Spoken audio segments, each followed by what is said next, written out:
Hi, everybody. Let me tell Hello, Janice we're live now. Hello. Hello. Hello, There we go. Lex 404. Hi, What up? everybody. Hey, Happy hey. Monday. Ah, Beach bum. this is going to make me gag. Don't eat anymore. Hello. Love Navarra. All right, Hi, we're live on Abby. Kumu USA now. Hi, Kumu USA. Hello, Hi, Ligayamo, Lena. I don't know how do you say that. Rekka, Blanco Bell. Joy, Welcome Claire. Now I'm just waiting for my personal account to go live. I must say, Christina. Welcome. I think I got almost everybody here, right? I think everybody, actually, now that I think about it. Hi, Hey, Jay. I don't see the chats. Oh, you have to go on Kumu to see the chats. Oh, okay. Hello. If it's not on Kumu, like Facebook, YouTube, Twitch, it'll show. There's a chat bar you'll be able to see. It's just Kumu you won't be able to see. Hi, Mick Sampson. That's okay. Just fill me in. I will. Usually I'll read it out loud anyways. But welcome back to Kumu, Cindy. And then it's Michelle's first time. Yay. Hi. Oh, there we go. Hi, Kennelin, L. Will Who, Sweet Chiba, 420, Olga. Yes. Hi. Happy Monday. Miss BT Cramps. Hey. Hey, Dessa. Hey, That's my coworker, Dessa. Hey, what's up? Dessa. How are you? Ugh. Anyways, should we start with the intros? Sure. How do I view... Oh, wait. Janice says, how do I view the live stream on Facebook? Okay. Hold on. Sorry. Let me get the directions. How are you, Tessa? Or Dessa? How was your Thanksgiving? Oh, wait. Let me share it on Facebook.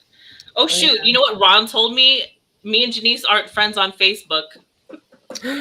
Janice. Oh, man. Because he was like, wait, this is Janice, like, Liana's friend, right? Wait, it says we are friends.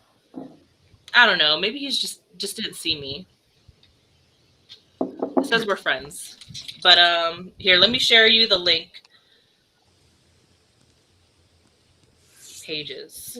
But anyways, who wants to go with the intros first while I share? Is there a prompt?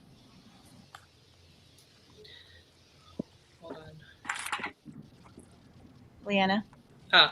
Do we have a prompt? No. Okay. Why don't we do name, location, what else? Your parental status, maybe? Parental status. Yeah, there you go. Oh, there you go. Yeah, that's a good one. Yeah. Not I. Go ahead. Anybody. Hi, everyone. I'm Leilani from Sacramento, California. You can find me here on Kumu. I'm native to the app. What did we say? My parental status. I am not a parent. But if you find me out in the streets, I'm definitely Tita status. Okay. In the streets. In the I will streets. tell you to make good choices, and I don't know you.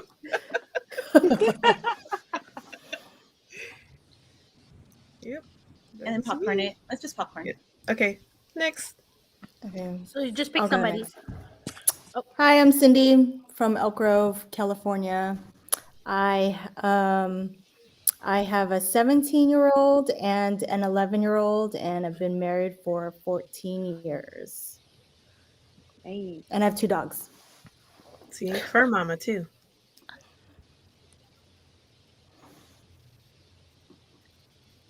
Popcorn Michelle.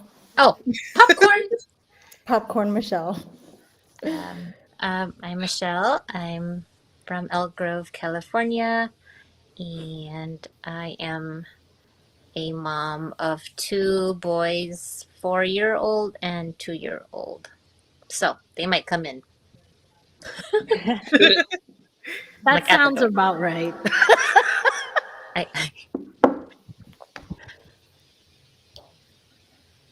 Fatima, want to go next? Sure. All right. Hi, everybody.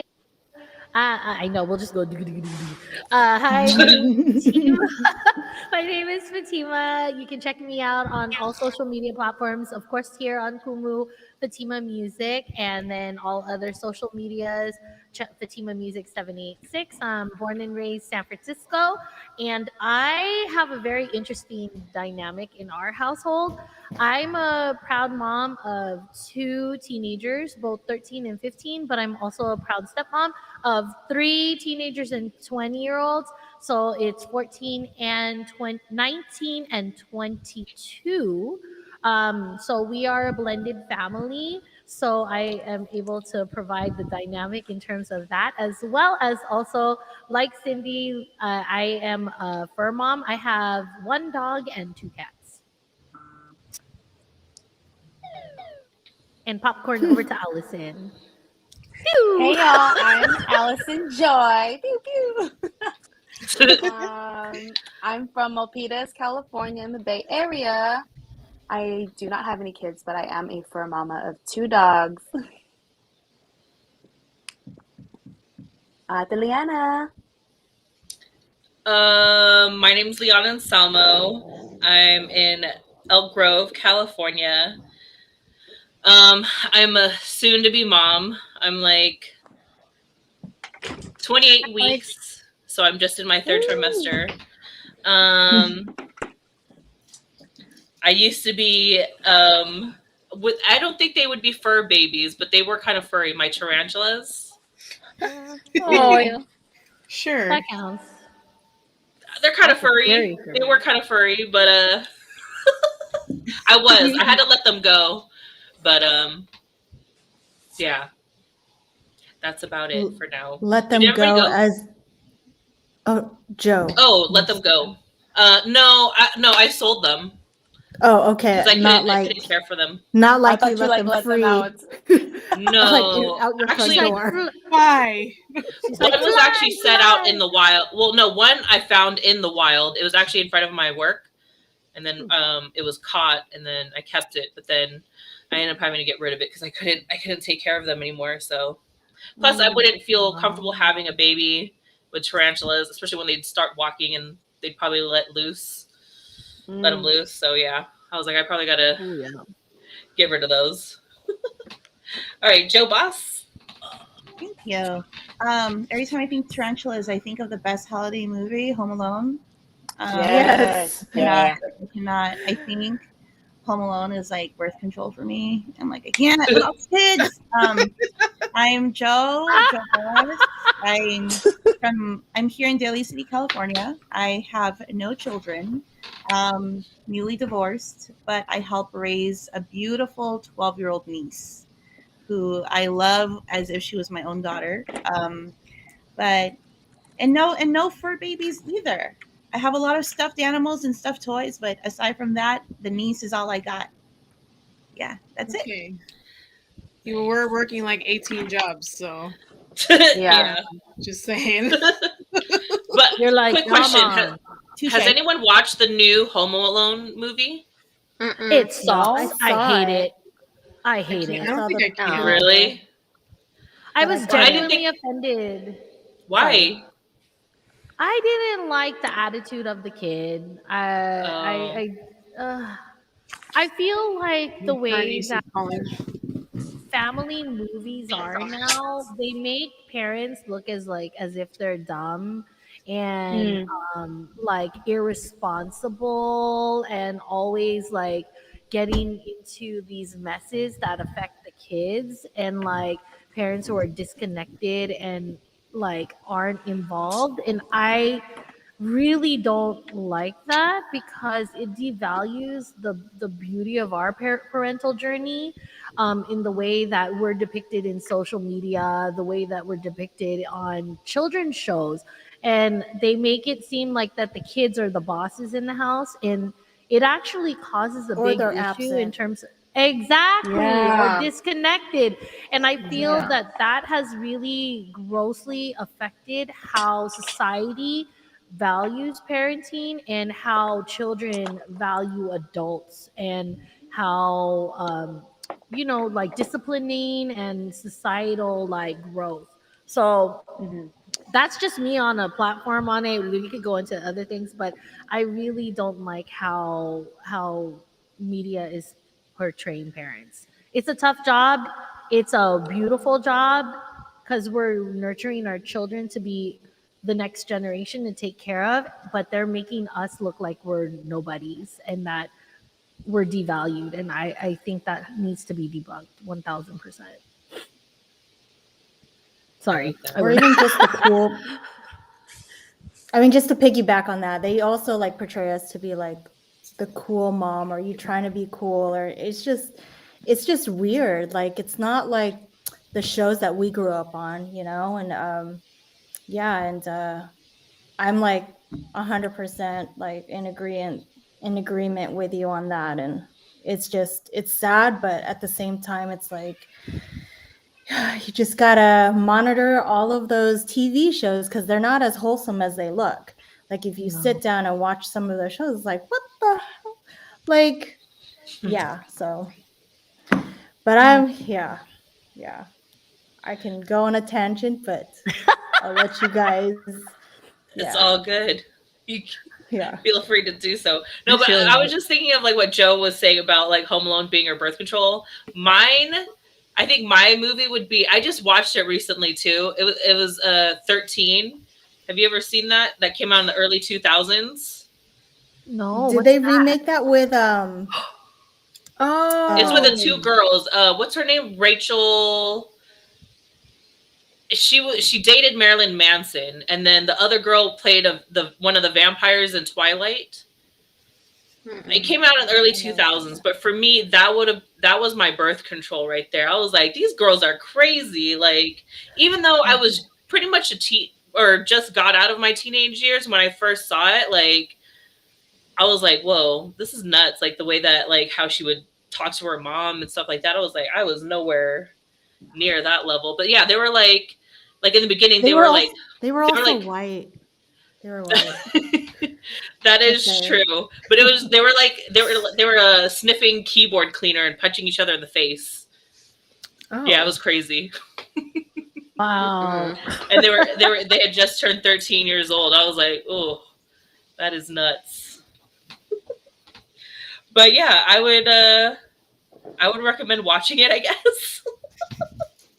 It was If you don't want to have any more kids or don't want to have kids. or just at least make you pause and wait a little bit longer. Let me see. Hi, Marjorie. Crazy movie. It was a crazy movie. But yeah, like those. But then yeah, like you see a lot of other TV shows that are like that too. Like, what's that other one? It's a really good show. It's on HBO with Zendaya. Euphoria. Doing drug. Yeah. Mm. That's a good show, but oh my gosh, that's nuts. Like she was going in and out of rehab already. Mhm.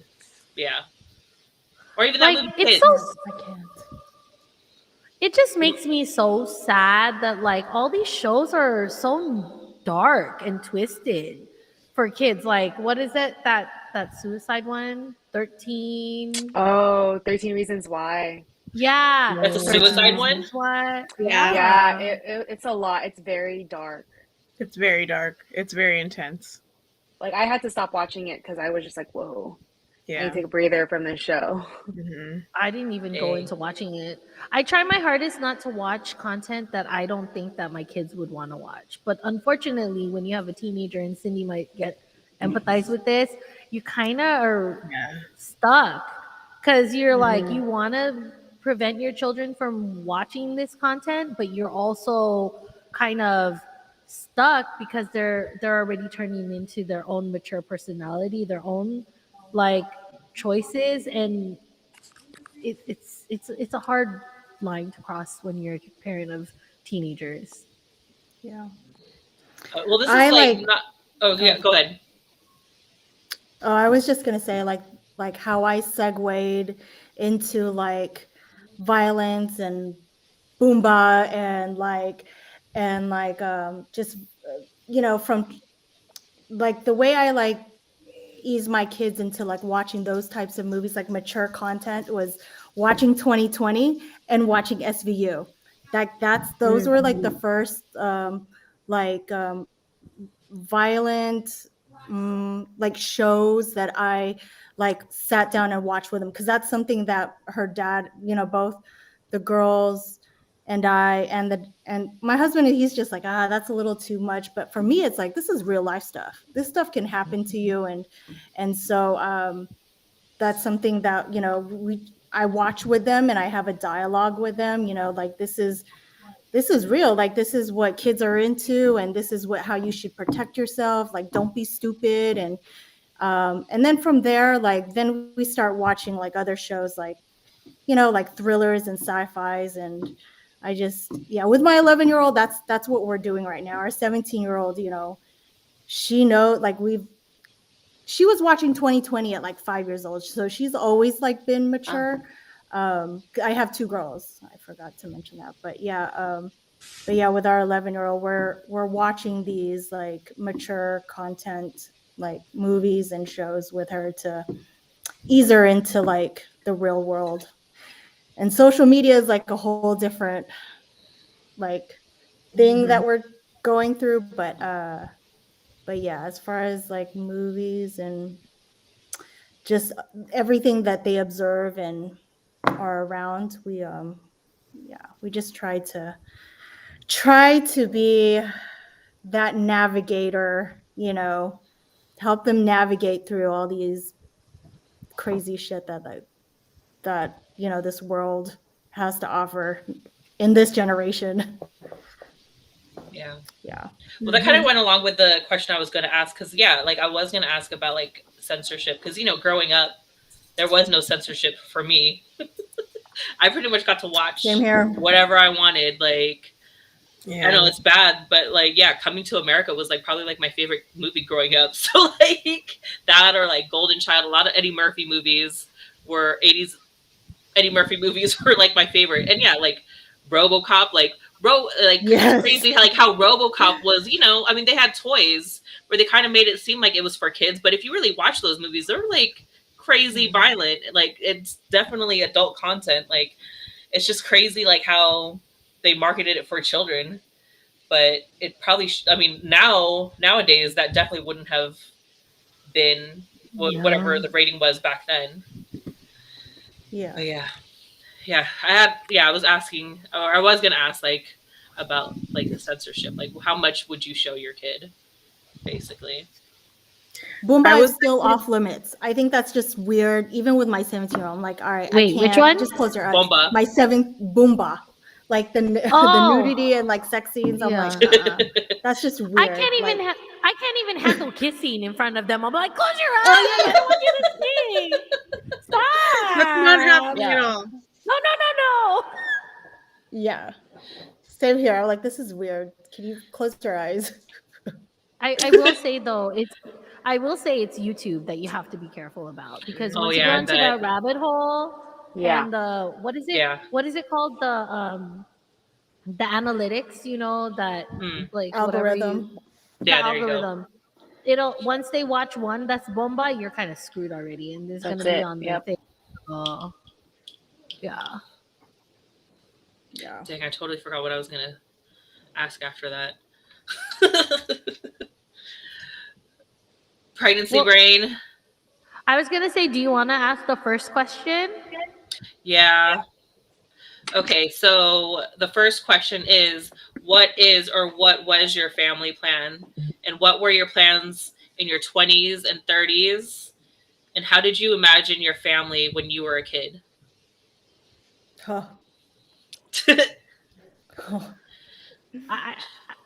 Mine's kind of weird, because I actually wrote it down when I was younger, and I said, I am going to be married at this age. I totally see that with you. Yeah. I'm going to have this kind of house. I'm going to have this. And actually, it was weird. It actually happened. But I think I was so focused on that strategy and that game plan. I was too laser focused. And I think I wish I had held off and waited till I was in my 30s to have kids, because yes, it's great to be a mom that was in my 20s, but I still had my friends going now, still learning about themselves. I was still learning about myself. And so it was almost like a kid was raising a kid. And so that Mhm. makes it really hard because you don't know how to kind of like ride that line of you want to be your child's best friend, but you also want to be your child's parent and disciplinarian and their mentor. But it's hard when you're still trying to learn how to navigate life itself, like your career, your personal goals, and all Mhm. of that. So I think my family plan was set. I followed it to the T miserably, and that resulted in me getting Oh. early. But the blessing of it was I had gained two amazing kids that I have no regrets having.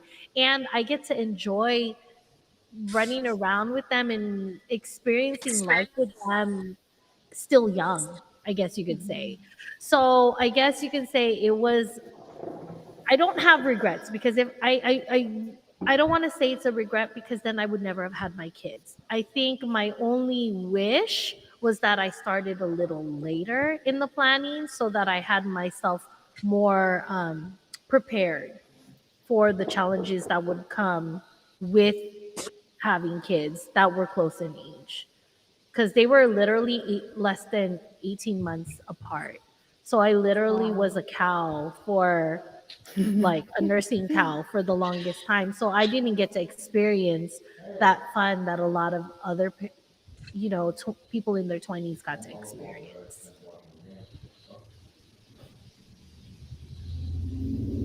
Who wants to go next? I can go. When I was younger, I totally thought I'd have my own family by 26. And I'm 37 and have no children.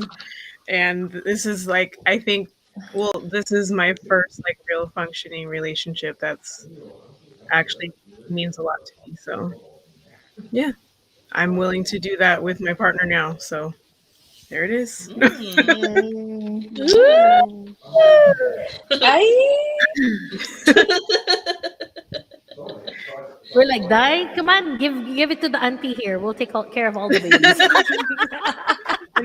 Thanks in advance. No. Hi, Marissa.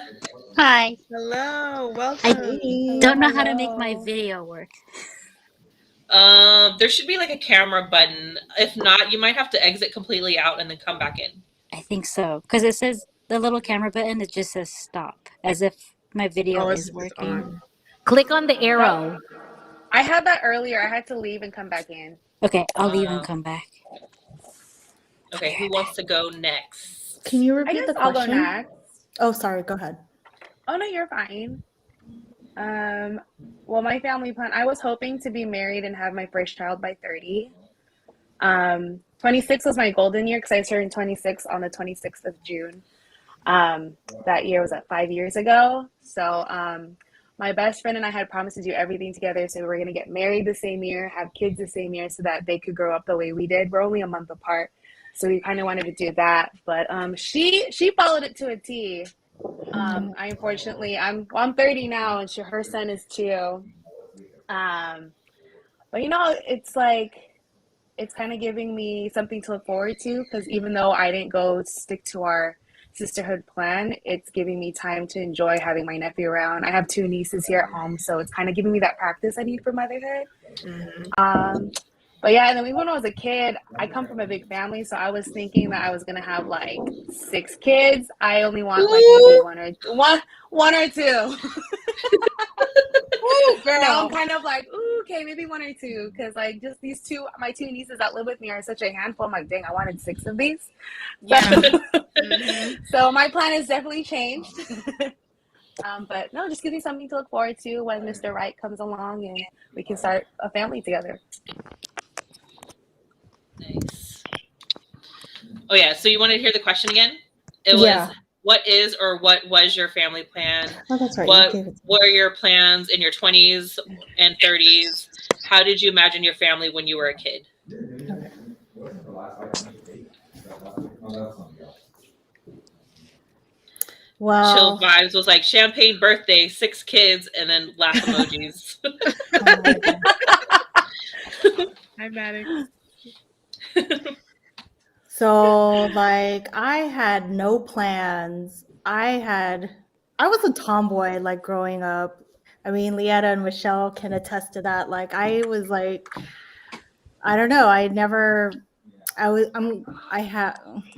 I'm not the planner out of like my other half. So yeah, I got pregnant when I was 19 years old, and with my first child. And like Fatima, I was raising a child and figuring out life at the same time. I still partied though, because I was like a young one. I was like, my daughter was like the first like grandchild. So I had like a lot of like family help. So we still did our thing. But yeah, it was very difficult. You know, trying to be a mom, a young mom, trying to build your career, trying to figure out like my husband and I, we didn't get married until like we were like 6 years into our relationship. And so our daughter was like 3 when we got married. And then got our careers, did our house. I mean, we did pretty much everything backwards, but it worked out.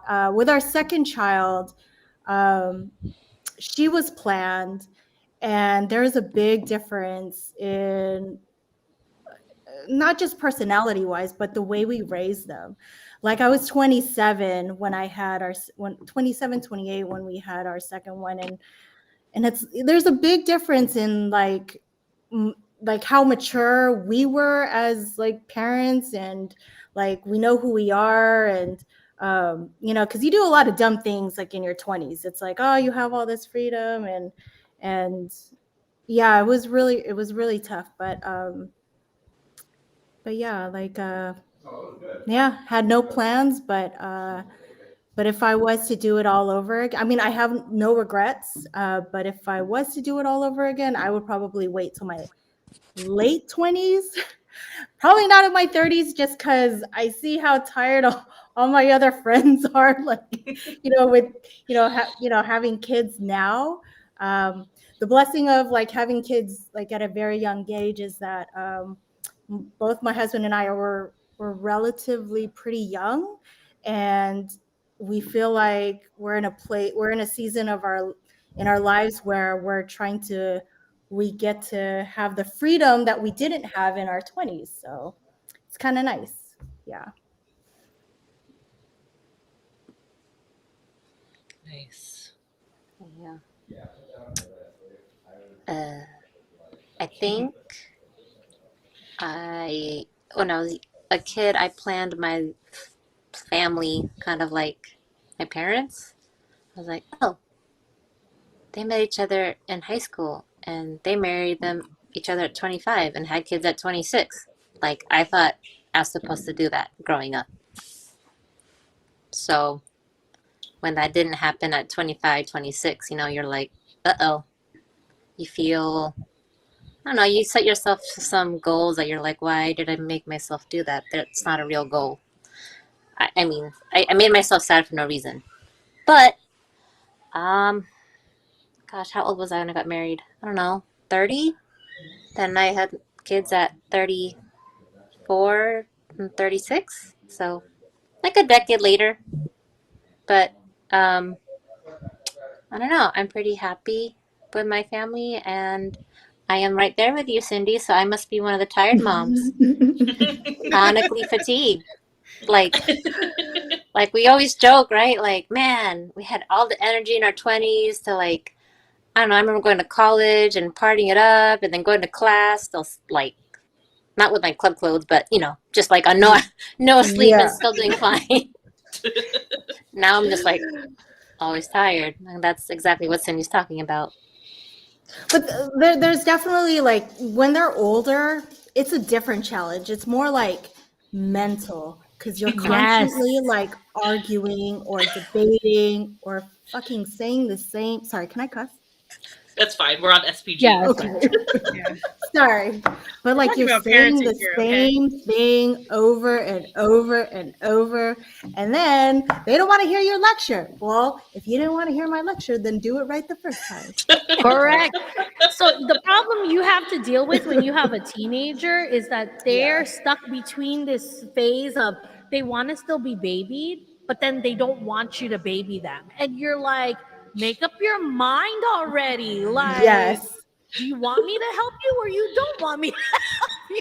I live with a And then- 14-year-old, so I could Oh. agree to that. Yeah. It's not mine, but yeah. Yeah. Hey, Rocky. And I think that's the Hello. hardest situation you have when you're and yes, I think Cindy will vouch for this and understand. It is hard being the youngest parent when there's parents around you that are hella older because Yes. they expect you, you Rocky. to be on Sweetie their Rocky. level, and so they're complaining about different things. So you don't understand their struggle because you're going through a different struggle. It's so Yeah. hard to. Yeah. That makes sense. Yeah, because like, like I think about my parents and I feel like, I mean, they were obviously younger when they started having kids, but I'm like, I don't know, they just always seemed old to me. So it's Yeah. like they just, I don't know. It's weird. Well, the I'm like, am I boomers gonna are be that way? nah, I think the boomers like time is moving by really fast. Culture is changing like rapidly, like way faster than like decades and hundreds of years before. Like everything, like information is just coming at us like every second, like new information. But yeah, I think the boomers are just in a different state of life, parenting, like it's totally different now. I Yeah, their mean, struggles were we definitely have different than ours. we have nothing to like fall back on other than like strong morals, and yeah, family unit is definitely has to be very like strong to help figure out like I don't know everything that's crazy going on in the world right now, just everything from like the internet to movies and politics. I mean, it's I don't know. Yeah, it's tough. Who wants to go next? Marissa? Joe? Can you say the question? Sorry. Yeah, no problem. You came in late anyways. So it was, what was your family plan? What were your plans in your 20s and 30s? How did you imagine your family when you were a kid?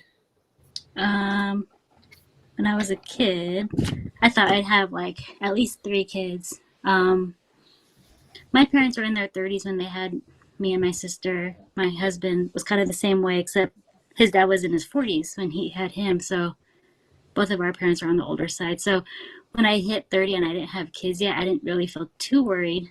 But where was I going with that? Oh, when I was in my 20s, I told myself, 'cause I knew I'd get too stressed out. So I said, by the time I hit 30, I need to either have a real job, own a house, or have kids, or be married. Wait, what did I say? One of those things. If I do one of those 4 things, then I'll feel accomplished with my life. And so, I mean, I was kind of lying to myself, but just to make me feel better. So I met my husband when I was 21. We got married when I was 28. When we started trying for a family, it took a lot longer than we expected. So that kind of, was really stressful. Had my daughter when I was 35, which was way later than I ever thought I'd have kids, but that's okay. Because when you calculate it, I'm like, I'm gonna be 40 when she's in kindergarten, and I'm like, and my mom always told me that when she would bring me to kindergarten class, she was this old lady, even though she wasn't, but she was this old lady with all these young 20-something moms. So when I heard, I forgot who said that about the older moms. I think my mom felt the other way. Like she's like, I'm the old mom, and there's all these young moms. So I'm like, oh my God, am I gonna feel like that? No, I I feel don't. like there's a lot of older moms now too. Yeah, there is. I feel Yeah. like that too. Yeah. Um, And your So- genes are strong. Your mom Yeah, was my girl, sister you and her would look brother's good. teacher. I remember her. Yeah, and she also, well, she didn't teach Genesis, but she knew them in kindergarten, I think, Yeah, right? Yeah. that's right. And so yeah, whenever it gets brought up with around people that don't know how old I really am, and I talk about like, oh, I had my daughter late, and I wish I had more time because I really like being pregnant. If I could, I would have like 2 or 3 more kids if I could. But I'm like nearing 40, so I'm like, people will say, "Oh, it's okay, you're young, you have time," and I'm like, I'm almost 40. What are you talking about? Mhm. If Like- Janet Jackson can have a baby at 50, we can. I am not Yeah, trying you're to right. make it at 50. No, but I have relatives who had babies until 46, 47. Yeah. And like, I'm nearing 43, and I keep trying to convince my fiance that I want to have another one. And he's like, I'm turning 50. And I'm like, so? You'll have other babysitters in the house. I think as long They'll as help long you. as you really want it, I think you're good. Because I mean, I do feel tired, but at the same time, I feel like the fact that I wanted her so badly for so long, and I finally have her, is what really energizes me. So on those days where I feel like I'm tired, I get that boost of energy because I'm like, this is what I wanted, you know. So yeah, I say go for it. Do it. My grandma had my mom at 44, and Wow. it was the Oh, wow. 11th child out of 12. Whoa. So Wow. yeah. And she like lived all the way up until like my mom was like in her 40s, like pushing 50s when her mom passed. So Wow. she had a good long life. Yeah. Yeah. Yeah. Wow. Yeah. What about you, Joe? Oh my gosh. I think I kind of mapped out my life when I was 10 years old. I was like, I'm going to get married at 25 and have my first child who's going to be a son at 27. At 29, I'm going to have a daughter.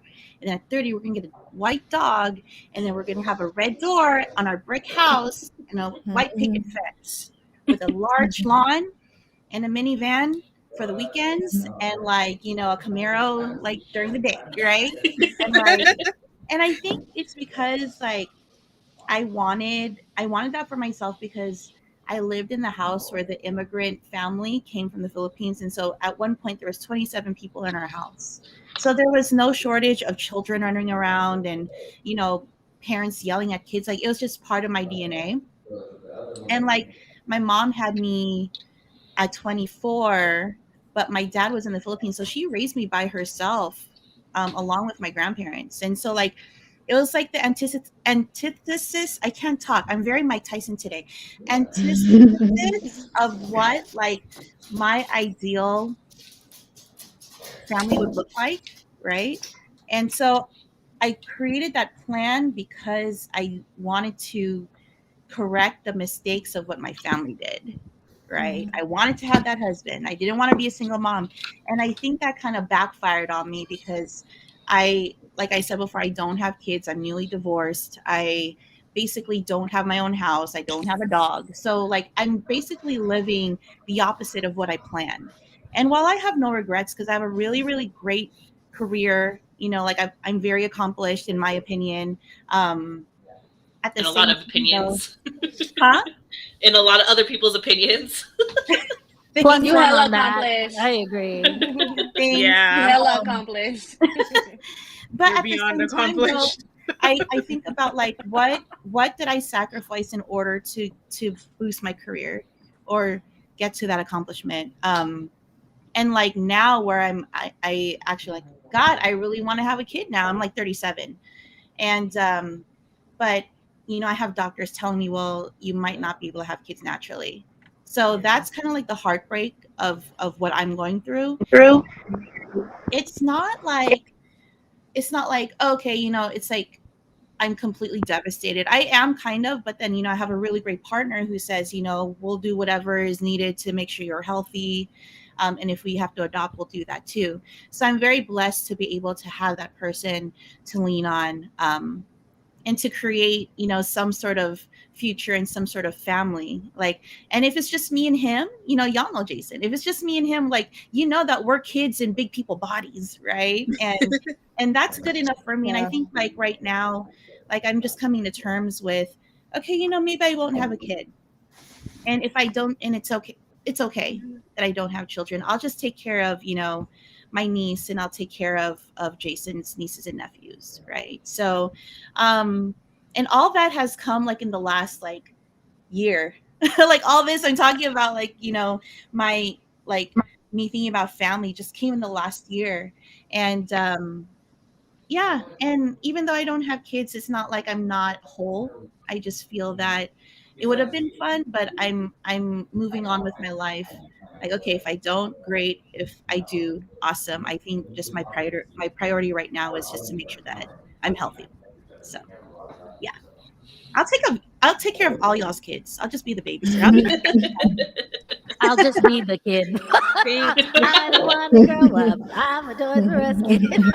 Phil Cruz says, my wife had our kid when she was 45. Wow. Oh wow. Never too late as of yet. Okay. That's true. I mean, the technologies are like, That's you true. know, they're advancing, right? Yeah. So Yeah. I'm, you know what, like I'm just, you know, letting God. If like he wants me to have kids, then great. If not, then I'm just gonna take every blessing he throws at me. That's a really good perspective, Joe. Like, there's a lot of women going through what you're going through, and it's a lot to Yes. process. And for you to take on that perspective, I bet it was a really long journey for you.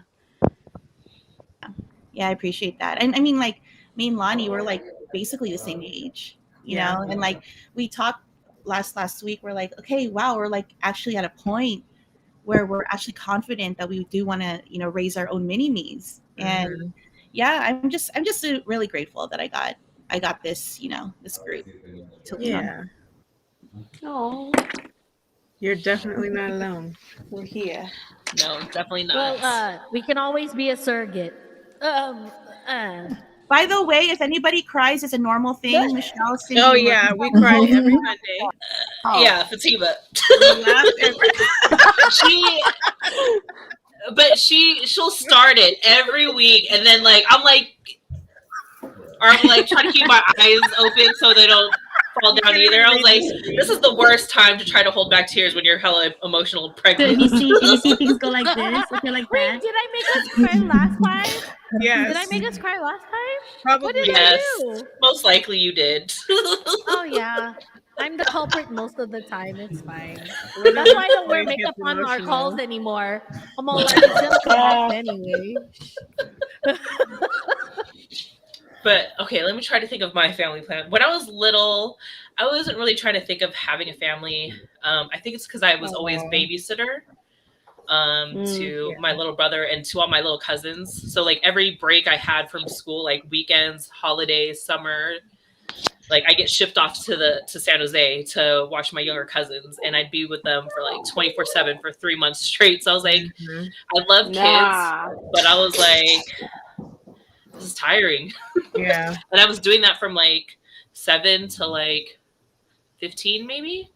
So yeah, I was like, I'm good. And then, you know, in my 20s, when I got out of a serious relationship in my early 20s, I was pretty much in party mode since then throughout all of my 20s. It kind of slowed down. Hey, bestie. It kind of slowed down when I got in my 30s. Hello. A lot. I wasn't going out every night like how I was before. But in my 20s, I think it was in my mid 20s is when I went to the doctor, and I was diagnosed with PCOS, polycystic ovarian syndrome, and that's when they had told me, you know, like I had a hormonal imbalance, that I had, you know, I have too much testosterone for a female, and so they said to me also that they said I could have kids, but there could be a possibility where I couldn't have them naturally. So I was like, oh, well, even though I didn't have kids in my mind, it was kind of heartbreaking to hear. I was like, oh, well, damn. So, you know, and thinking of that, like I wasn't really being too careful when I was doing the nasty. because you know there had been times where I wasn't being responsible or safe, and I didn't get pregnant, and here I am. I was at 37 this year. I end up pregnant, and this is technically my second pregnancy. In the beginning of the year, I had miscarried, but it was crazy. I didn't even think I was pregnant because my periods are irregular, so I don't get my period every month. And so, you know, when I skipped like a month, it didn't really phase me. I'm like, oh well, whatever. This happens all the Because time. it's normal. Yeah. And then what was it? I was with Bestie, and I was smoking a cigarette, and I gagged. And That's that how doesn't I knew usually I was pregnant. The really. first time. I was like, that and my mom's adobo, because I love the smell of adobo, and I was like, oh, this is nasty. And I was like, this is my mom's What? food. Okay. And I Hi, love Jake. food, so. Yeah. So I was smoking a cigarette, and I gagged. I was like, "Bleh." And then I was just like, what the hell? And this happened like twice. Like it happened the night before, and then the next day. And then Ron just looks at me. He was like, I think you're pregnant. I was like, yeah, right. Like, no. So we go to the Dollar Tree. We get a pregnancy test. I did 3, and they were all positive in like 5 seconds. I was like, oh shit, I guess I am. But unfortunately, that ended in a miscarriage. And then, you know, thinking like, well, you know, maybe that was just a fluke. Like, I didn't think it would happen again so soon. And then again, so now that I'm more in tune with my body, knowing like what it felt like to be pregnant, it happened again. I started to gag. When I smoked a cigarette, I was like, no freaking way. Really? Already? Yep. I'm telling you, once you've gotten pregnant once, your body's like, I'm ready, let's go. Like seriously, it's not even a joke. Like when I was pregnant with my daughter, I had like, you know, it was brand new. So then I was like, oh my God, I'm pregnant, blah, blah, blah. I had the baby, all that stuff. And then sorry, hold on. I just dropped my bulldog. All the black balls were about to fall out on the floor. The second one, I was 5.5 months pregnant and I didn't even know. Oh my goodness. Oh, wow. But I That's a knew long was time. because I was nursing my daughter at the same time, so I didn't know. And Oh. we were in weddings, we were drinking, we were partying, we're like, let's go.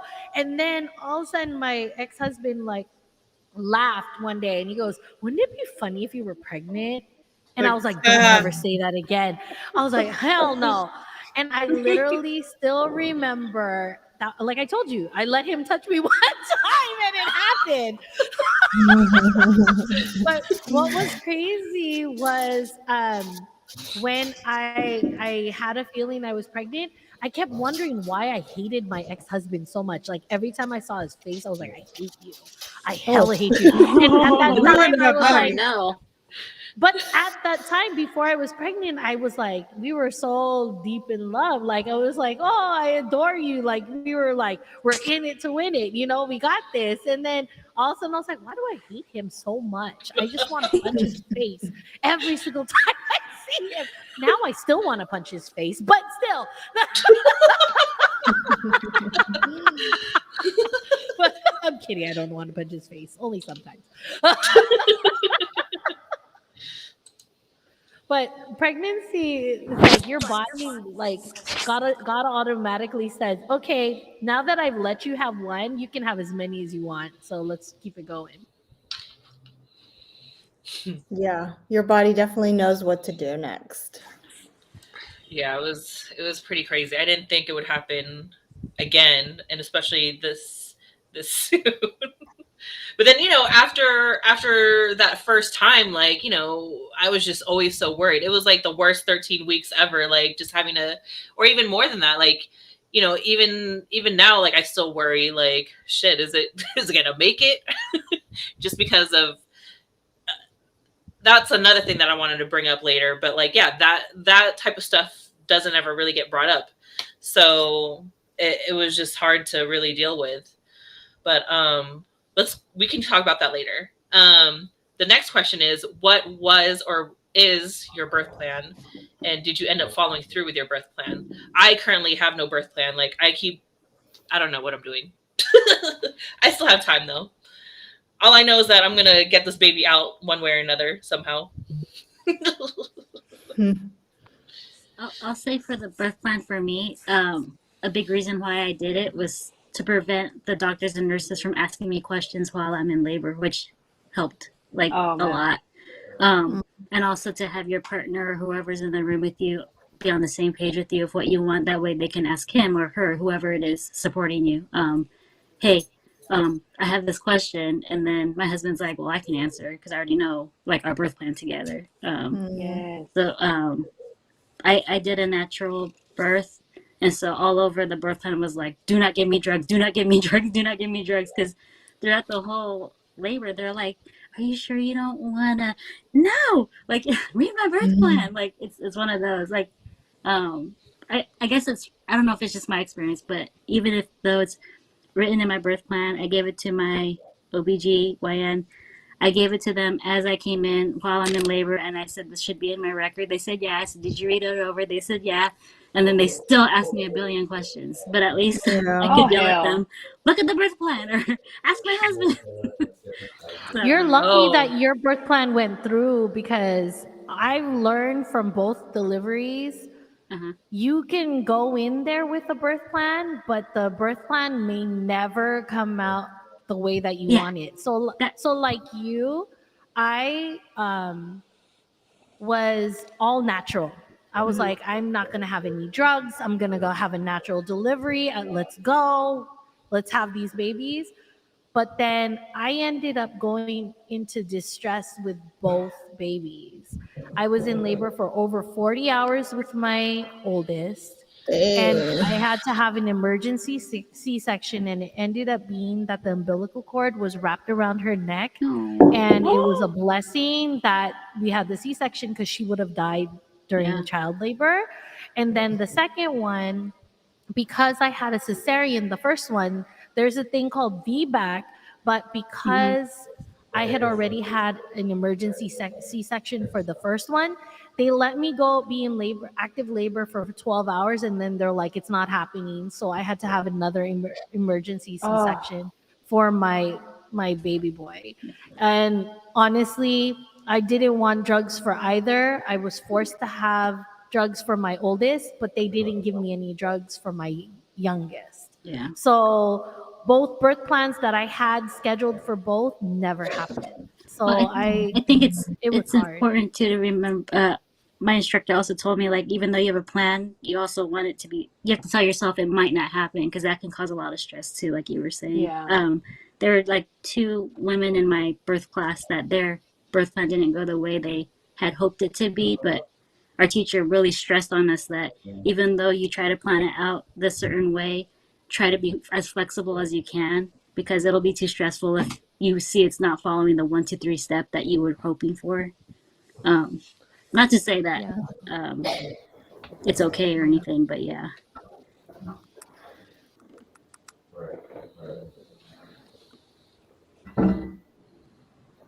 Who's next? Cindy, Michelle?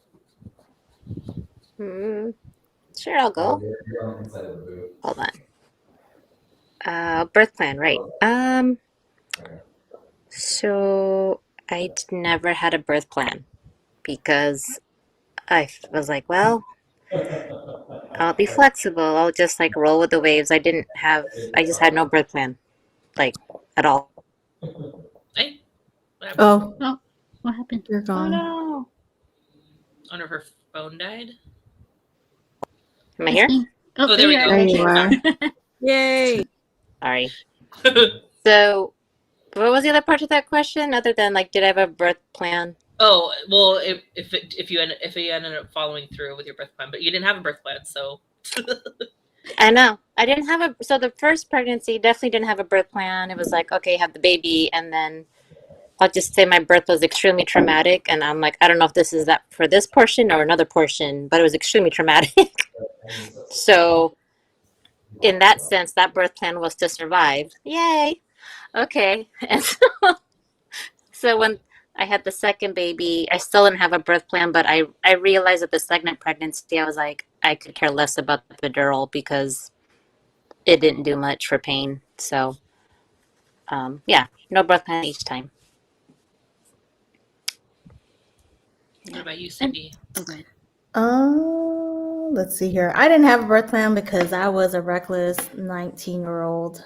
I was just like, well, initially I wanted to go all natural. But because my water had broke over 24 hours, they decided to give me synthetic hormones, which was Pitocin, which intensified the pain, the contractions. And I consider myself a pretty tough person, but that shit was like so unbearable.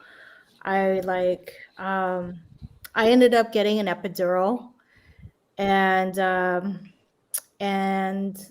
still I think I started pushing at 8 centimeters. Like I wasn't dilated fully. My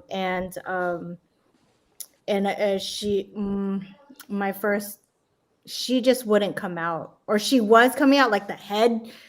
It just felt like you were taking a fat dump. Sorry to get all graphic, but like the head, I wasn't fully dilated and I was pushing, and it was like my water had broke like over 24 hours ago. And so I was just dried up trying to push this giant baby out. And I ended up having an emergency C-section also. So yeah.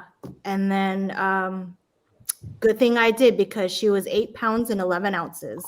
She would have tore me up from all the way to my butt crack. Like, I'm so glad I that I was So I'm 8 so pounds, glad that 11 I and a got- half ounces, and my mom was 4'11". She ripped 3rd-degree laceration. So Oh. I can vouch for my mom. She said she suffered hella hard. She goes, I had a big head and a stubborn head, and it all came out through that. Yeah. So yeah, that was crazy. And then when my second one, because I had a C-section with my first, both my husband and I, where was he my husband? Yeah, he was my husband. He graduated from baby daddy to husband with my second. And we both decided, I don't know if it was just young mentality, but we both decided that the second one would be our last one. So I decided on a C-section as well as a tubal ligation. But yeah, I just felt like, two was a good number for us, just because we both wanted to just, like, we love our children, but at the same time, we were ready to move into the next step of our lives. Yeah. So with our second one, at a C-section, it was great. It was planned. I got to put my makeup on. I got to not feel anything. And it was great all the way up until I gave birth. She was our difficult child. First one was easy. Like, it was a breeze. I was like, yeah, I'll have another one. No, my second one, she cried all the way up until she was 2 years old. Like, I never slept at all. So glad I had my first one first, because then I wouldn't have a second one. But yeah. Yeah, my cousin said the same thing. Like, she said, her firstborn was a breeze. He was pretty chill, and then the second one had been the difficult one. She was like, if I would have had him first, I probably wouldn't want another one after that. Yes. Yeah. He was a difficult baby, apparently. Yeah. Well, now they switched roles. So one's Genesis a lot easier. Oh, really? Yeah, Genesis is the difficult one. Eden's the chill person. Stop listening. Now they're listening. Sorry. Can I just add for the birth plan? It doesn't always have to be just natural or drugs, because a big part of my birth plan was also just telling them about what I want versus what I don't want. A lot of it's well, of course they're going to let you do that, but at the same time, my birth instructor was like, write it down. It doesn't matter how silly it sounds, write it down because you never know what could happen. So like I have stuff in there like I want my husband with me at all times. I want the freedom to walk around. I want to keep the number of vaginal exams to a minimum. I want the freedom to drink and eat. I want to be fitted with a hep lock versus hooked up to an IV, like stuff like that, which is like not medical related. For those of you that are thinking about doing a birth plan, you can like put stuff like that in there too. I totally agree with Marissa on that. And this is going to sound really silly, but this is part of my part of my birth plan. It wasn't about what was going to happen in the labor and delivery. It was what I wanted to have done before I got even to the hospital. So when I started contracting for Yasmin, I made sure I took a shower, shaved my legs, ate, went to the bathroom, got all the things that I wanted to do done before I went to the hospital. Good thing you went to the bathroom because I shitted all freaking when I was I had to see. my first one. That's why. I did not that's give a. why you I gotta, didn't care. No, that's why I was like, I'm going poop before I get to the hospital. I'm letting it all out You're now smart. because it's not. I wish they would have told me that. My regret. Now we know. Was, Thank you. No, but my regret though was I wish I ate before I went to the hospital because as soon as I got there, they're like, we have to put you on Pitocin because I was already in distress, similar to Cindy. And so when they did that, they said you can't eat or drink anything. So all I was allowed to have were ice chips. I was negotiating with the freaking nurse, like, come on, dude, hook it up like with something, Some give Jell-O. me something. Let me get some water. You get honey sticks. I wish I'd known that because like I wish I had those little things to help because I was starving and I literally went 24 hours before I was able to eat again because when you have a C-section, they say that in order for you to be able to eat again, you have to fart. And because it has to show that like your organs are functioning. And I was so mad that I couldn't fart. I was like, I just want some sushi right now. Like that's all I want, right? And like, so the thing that you should also add to your birth plan is appreciate the little things that you want to do before you go to the hospital. Like do your hair, get a pedicure, get a manicure, do your makeups because people are going to be taking pictures of you even when you don't want them to. And I made sure that I did all of that stuff before when I had my son. But with my daughter, I tore it from the floor up. And then make sure you have the cute clothes that you want to wear when people visit you in your bag.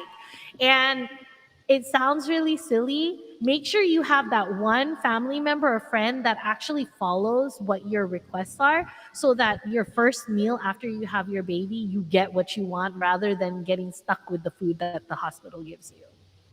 It sounds silly, but those little things made a big difference from Make you first feel delivery better to- after doing. It's like after your battle, your first. You want your first meal to be great. I might have to just DoorDash stuff because during COVID I can't have people come. No visitors. We can have Ron meet us downstairs and then bring you. Yeah. Oh yeah. Yeah. There you go. We'll see. Okay, well, speaking of We that, got you. like, for the ones that did give birth, did you have any fears about going into labor prior to Dying. to I thought I was birth? gonna die. Really? Same, yeah, dying. I thought I was gonna die Yeah. on the table. And actually, in the middle of the C-section, I looked over to my ex and I was like, I think I'm gonna die here. Because I was shaking so badly, it wouldn't stop. And I was like, what is going on? And I don't want to scare you, but labor is terrifying. You know what I I mean? bet. But it's beautiful at the same time because your body is like, I got this. But in your head, you can't, you keep competing with your head, your heart, and your body all at the same time. And you can't get it to all sync in the same way. So I was terrified of dying the whole time. I was afraid of dying or my baby dying. Those were like the biggest fears that I had. I think if you find a doula or support person or instructor that can talk you through all your fears, you'll be okay. Because that was my fear too. I thought I was gonna die, or I thought my baby would die, and I would like talk with her every week about my fears, and she would always talk me through it. That by the time I did go into labor, I actually wasn't scared anymore because she taught me how to work through the process. Like, when this happens, this is what's happening to your baby and your body, and you're okay. Like, I kept telling myself that when I went into labor, I was chugging orange juice because she said, drink some orange juice, you feel your baby kind of move around, you're okay. I'm like, okay. Because you always hit this wall where you're scared again. And then I remember she always came back to me and said, when this happens, think about this. And if these things are happening, you're okay.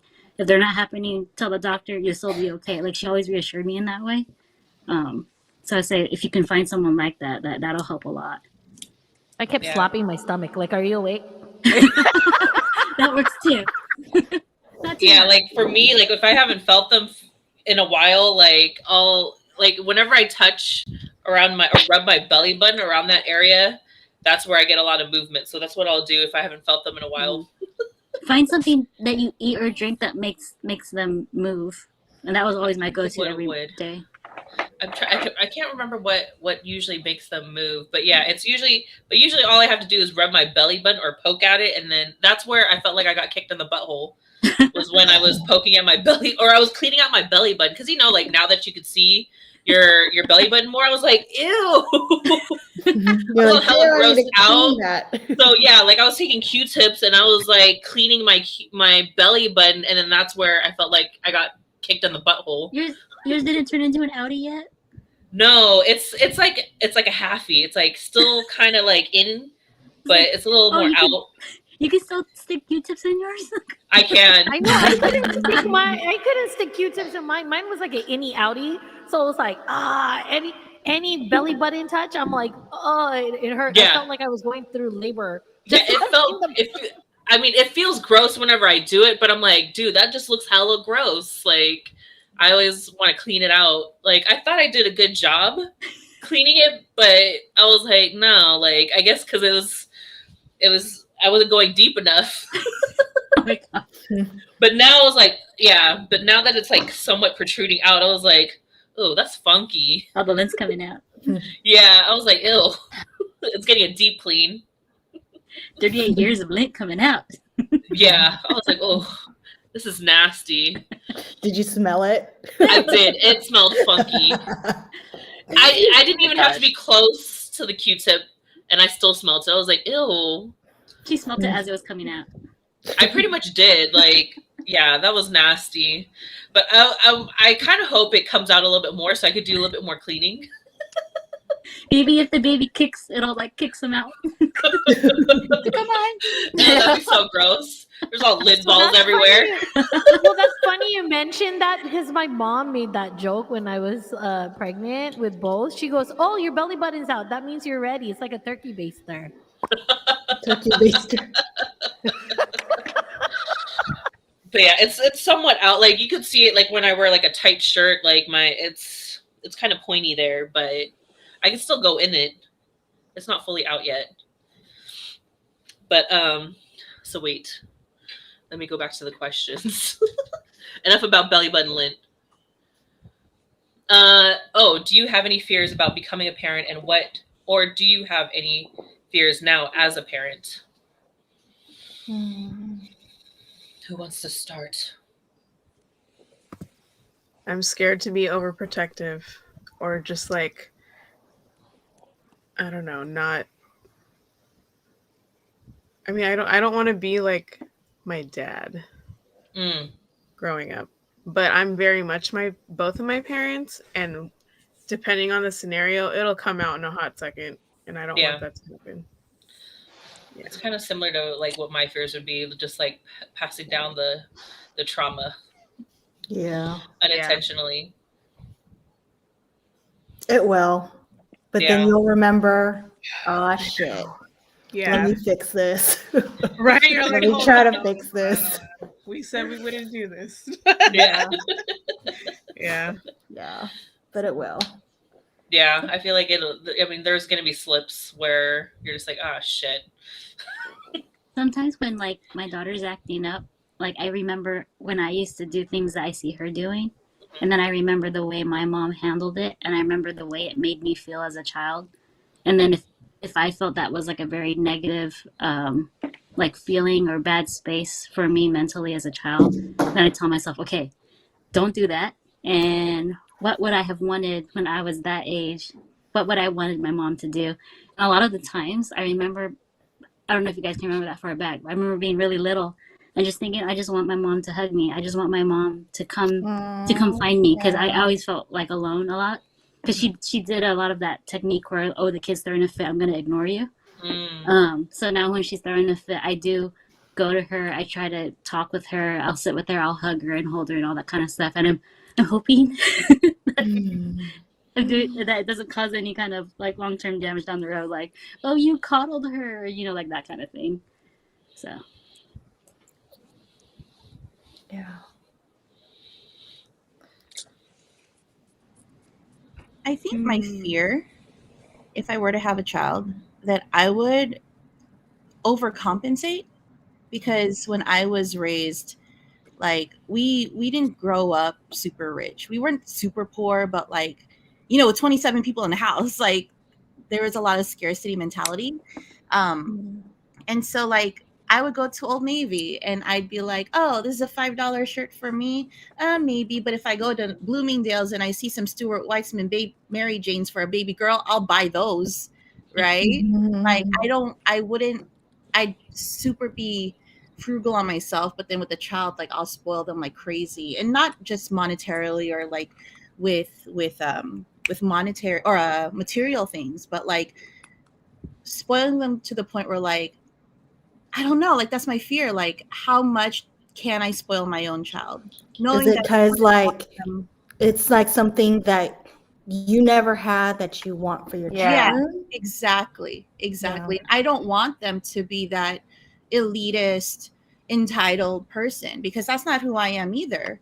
Right. But of course we want best for our children. And I'm also thinking about this for Jayla, my niece. And it's like, how much can we kind of mold that? So I don't know, because like we talked about it at the last show, where like what don't you want to do? I don't want to impulse buy. I don't want to spend too much money. But when it comes to children, it's a whole different story. Like I will give them the best of the best, right? Oh yeah. So I think for me, it's just finding that balancing act of like, how much can I reward my child, show my child how much I love them, without being that overprotective helicopter mom who's following their every move and wanting them to be the best at everything, because that can cause damage down the line also. Like I was always encouraged to be the honor roll student, to have the 4.0, and I did for a while, but then in high school I kind of rebelled because I hated those expectations of me, and I would hate to put those expectations on my own children. I think the fact that you're just aware of it and the way you're talking about it now, I think you'll be fine. Yeah, I concur. But honestly, I think you will. Like, you're going to be that mom that has that, or auntie or whatever, that has the conversations with the little kids, and it makes them understand, oh, I really appreciate this because my Auntie Joe or my mom taught me this. I feel like that's how you would be. I think I even see that now, where like, I think you said, we're like, the way that we were raised, I was a child of the 80s, like where belts and chanelas were a thing, like you got punished if you did something wrong or if you got a bad grade. But with Jayla, like I say like, hey, do you want to talk? It's more verbal in our generation. And I think that builds a better relationship between myself and her, even though she's not my biological child, but she knows what kind of influence I can have on her. So yeah. You're her second mom. Hell yeah. She stopped correcting people. Like when people are like, oh, how's your mom? Or like, nice to see your daughter. She doesn't even correct them anymore. Yeah. So that's, yeah. She's about to be taller than me soon. So It's honestly the scariest thing to see your child grow up in front of your eyes, and you're like, you're my little one that I want to protect from the whole world, and then now they're in the world, and you're like, what do I do to make sure that I can still protect them while still allowing them to be the person that they want to be? Like when I was growing up, my parents never let me take the bus to school or anywhere. They were like, hell no. If you want to go somewhere, we'll drive you. If you want something, we'll get it for you. You're not going to get it from somebody else. If you want to sleep over at somebody's house, hell no. They sleep over here or you don't go Yep. anywhere. Oh my Yeah. God, Same. yes. Yes. Yes. You know? I had and two like, brothers. I never got to go anywhere. And I always, right? sorry, I'm just saying. And so This like, is all coming and out so now. like, Daughter. yeah. But then it's kind of like, And you're in the I middle, Cindy. Yeah. But like I feel like what makes it so hard is because I think we all can relate to this. We had parents who hardcore were like working their butts off to make ends meet and take care of us. So sometimes their work took precedent over certain things that they did for you. So you understood that. So you were more kind of alone than with Mhm. feeling the affections of your parents because you were raised by your grandparents or your aunties and uncles and things like that. But it's like also my parents were a lot older. My parents were the oldest parents out of all my classmates. So I didn't want that for myself. I wanted to be a young parent so I could be there for my kids and be involved in their school, be there with their friends, be able to take them where they wanted to go. And I think in essence, because I did helicopter my kids, I kind of screwed that up in a way because I didn't give them a chance to feel the independence because they always knew I was there. But then they also got annoyed by the fact that I was always there and I knew all the secrets, all the details, like all these things. And it was my way of making sure that I was there by taking a step back, but still being present. But I worry now because now that they're in high school and going to be in high school, I can't do the same things that I did when they were in elementary school. So I can't like be there to check in on them with their teachers, with their classmates. And so now I actually, for the first time, have to learn how to let go. And honestly, see, I'm going to cry because Oh. you really don't know how long you have your kids. Sorry, I started again. I think what makes it hard for me was because I was a single parent through all of my kids' childhood. Um, I got divorced when my son was only 3 years old. And so I was mom and dad. So I had to be protective, the disciplinarian, and the mother at the same time. So then when I finally found my life partner, he was teaching me how to be a compromising parent. And I'm still learning that process now. So it's a harder journey, I think, because I have to learn now how to let go when I'm so used to holding on. That's good. At least, yeah. Especially if like you were, I think it's a lot harder if you were like that single parent. It's like a lot of your identity was wrapped around just being a mom, and being protective because your kids were your world. But now that, you know, the dynamic has shifted in your family and, the kids are older, I think just learning how to allow them to be adults and make their own decisions and just basically see how you know, how just sitting back and watching how like everything that you've instilled in them, you know, comes out. Cause that's honestly like a validation of like, of like the work that you've done, and so I encourage that and just encourage them to make their own choices and see from there if they screw up, they know who to fall back on, you know. So just enjoy Yeah, it, girl. it's so hard I've though enjoyed because it. see, it's hard though when you're a type A personality and you're used to Oh taking yeah, I'm not type controlling A at all. your My husband's world. type A. When you're a Hey, type A Grab. and you know how to control your world and then you try and control things so it doesn't so your children don't go through that heartbreak, So you kind of hide that. So actually, this is a big advice for all the parents. Let exactly what Cindy said, and I'm learning this lesson now. It's okay to let your children fall. Yeah. And Let instead 'em of learn. catching them, let them fall, and then lend your hand and say, when you're ready, I can help pick you up. Yeah. I like And that. that's the hardest beautiful. that's the hardest lesson for all parents, whether they're little, they're big, or even married and having their own kids, is just to remember it's okay to let them fall. I think that's the hardest lesson for me that I'm still learning. Girl. So at Thanksgiving, Jayla was crying at the dinner table because she was being bullied by her friends. Oh no. I was this ready, this close to go through her phone, find out who these beezies were, and go beat their asses. Right? But you can't do That that. would totally be me. But I can't do that because it's not my battle. And like, Yeah. I'm about to cry too because shit.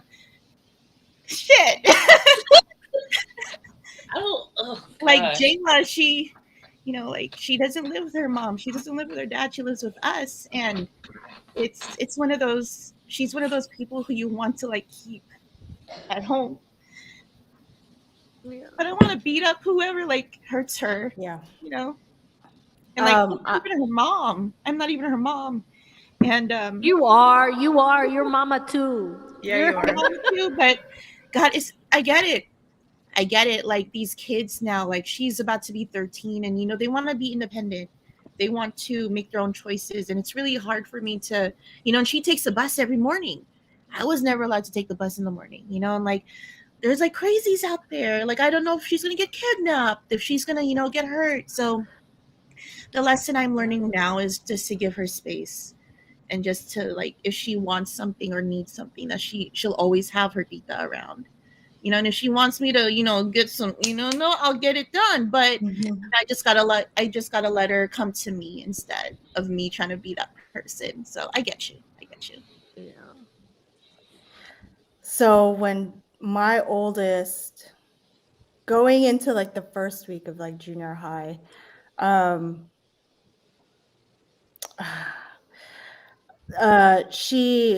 there was a parent. So my daughter, she was in hula.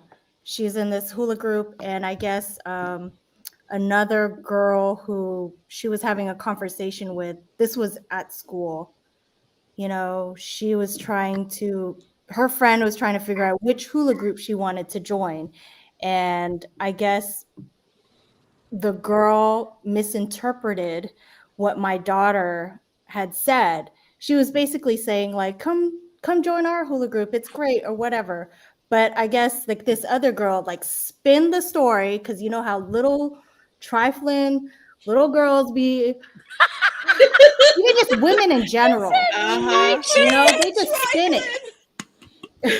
They just spin the story however they want. And basically the parent, I can't remember, I don't know, but we had basically like a parent went around this other hula group, a parent from this other group was basically like asking, like pulled up somehow like my daughter's picture and asking who her parents were.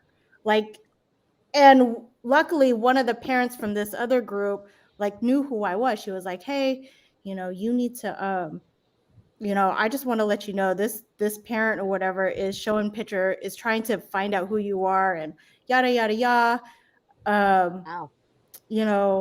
And we had to have some words with like this parent. We basically, just to cut the story short, we had to basically shut it down because she didn't, I can't remember what her complaint was, but she didn't want to give up the person or the little girl who basically said all of these things about her daughter. Because long story short, this parent thought that our daughter was talking shit. She was not. All she did was just basically, like, the words got just mumbled jumbled. That's and opposite of what she said. Yeah. And with Genesis, we told her, she's like, okay, well, I don't really talk to this girl or whatever. I was like, well, you need to clear your name. She was like, I feel weird around her, blah, blah, blah. We kind of hang out in the same groups. It's like, well, you need to learn how to stand up for yourself. You need to learn how to like stick to the facts, remove all your emotions, and you need to clear your name.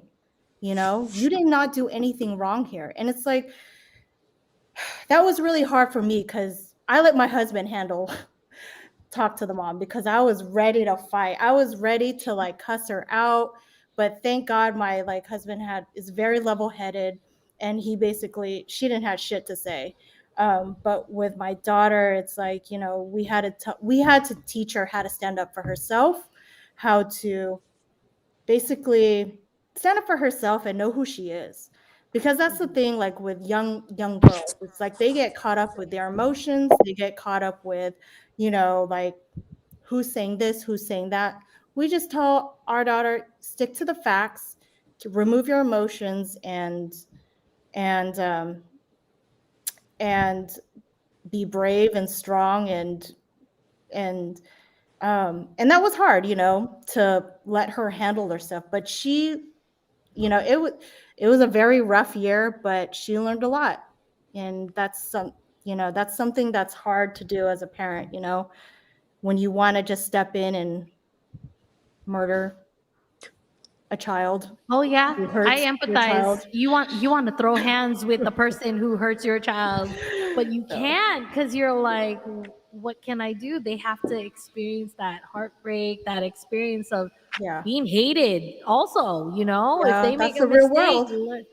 whew, it's hard. It's hard. Yeah. I think another thing I wanted to mention that I think we forgot to talk about is how your child is not you, so your personality will not carry over to your child. So I'm a professional performer, singer, entrepreneur. None of my kids want to sing or dance or do any of that. They look at me like I'm crazy, like, why would I do that? And I'm like, but it's in your blood. They're like, yeah, it's in my blood, but it doesn't mean I want to do it. And then like, and so to like have these expectations for your kid that they're going to go to Stanford, that they're going to be a doctor, they're going to be a lawyer, they're going to be an entertainer, they're going to be this. It's not anything that you dream for your child to be. Let it out now, let go of it, because it will not be. They will be their own person no matter what, and you're going to live in your head of that failure if you It's not don't a let it failure. go. Well, but not a failure, but you know what I mean? You're gonna live with that, like, oh, my child didn't do this, that.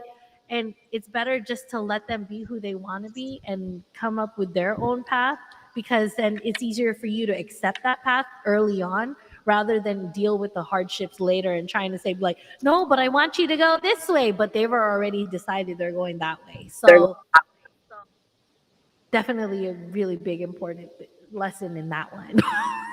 Yeah, I mean, I could totally see that. I mean, my mom and I are like day and night. We're complete opposites, and obviously, I didn't end up being the daughter that she wanted, and so that's what I'm afraid of. Is that if I do have a daughter, she's gonna be just like my mom. So, like, Oh, Just Jay. super girly. yeah, and just total diva. That's what so. I got. That's I what got the Madison is for opposite. sure. Dude, my girls, well, Genesis is definitely girly. I'm like, you want to play with dolls? You want to wear pink? What? Yeah, so I don't know. Yeah, I've kind of already have that set in my mind. I was like, oh, watch, if it's a girl, it's gonna end up being like my mom. Hella But flamboyant. I mean, you never The know. baby junior. No, I'm just Yeah. kidding. But who knows? What else was I gonna say? Oh, but speaking of like, so that reminds me of my nephew. He also was being bullied, but my cousin did run up to the girl. Uh-oh. Yeah, it The was. little girl? Yes, it was bad. So they live out in Oregon. And so, oh no, sorry, Washington. And it's pretty racist there. So he Yeah. definitely stands out. he's mixed. He's Filipino and white, and he's very big for his age, but he's also autistic. So he's not. I mean, for some people, they might think he's a little socially awkward. So he gets picked on a lot, and his bully was a girl, like a little girl, same grade. But yeah, I guess like she like beat the crap out of him in the bus. He's not gonna hit her back, so he just sat there and took it the whole time. And so my cousin completely flipped out, like, because I guess she talked to the bus driver. He couldn't do anything. They talked to the school. The school said that they couldn't do anything. So, that kind of just made her go off. So she ended up going to that little girl to school, like during like, I think school was in session. So they were all like lined up or whatever. And she was like, "Where's that little bitch?" Damn. And she just started yelling in her face. It was like, "You better not touch my son ever again." And she just threatens the little girl. And then the mom of the little girl and the grandma got involved, and it started a whole thing too. So it just got ugly. But she left him alone. Shit. Better have. Yeah, it was Cool. nuts. I remember she Good. told me, I was like, "You did what?" Good. That's crazy. But I mean, Put that in my I'd be bag of pretty tricks. upset. I'd be pretty upset too because like it kept happening. Like it was if once that person stopped, then another one came along. So especially like if the school isn't trying to stop anything, she even went to the police. They wouldn't do anything. What the heck? So she felt kind of Wow. helpless, and I think Wow. that's kind of the reason why she kind of just blew up. She had no I other probably option. would too. No, she didn't. Yeah, I feel like I would too. That's why she kind of wants to come back to California, just because of I mean, yeah, I mean it's still kind of bad out here, but not as bad as if you were to leave out of Yeah. California, and we forget that. Yeah. We're in this like really difficult bubble of when you're a person of color living in the Bay Area and raising a child that's a person of color. They're so comfortable being surrounded by kids that look like them or kind of look like them, so that when they actually experience life, it's even harder. Because then they're Yeah. like, wait, what? There's white people all around me? Yeah. I've never seen this before.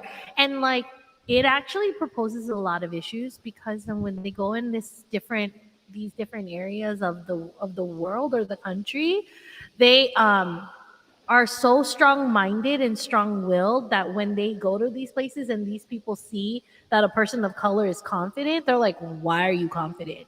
You shouldn't be like that. Mm. We run it."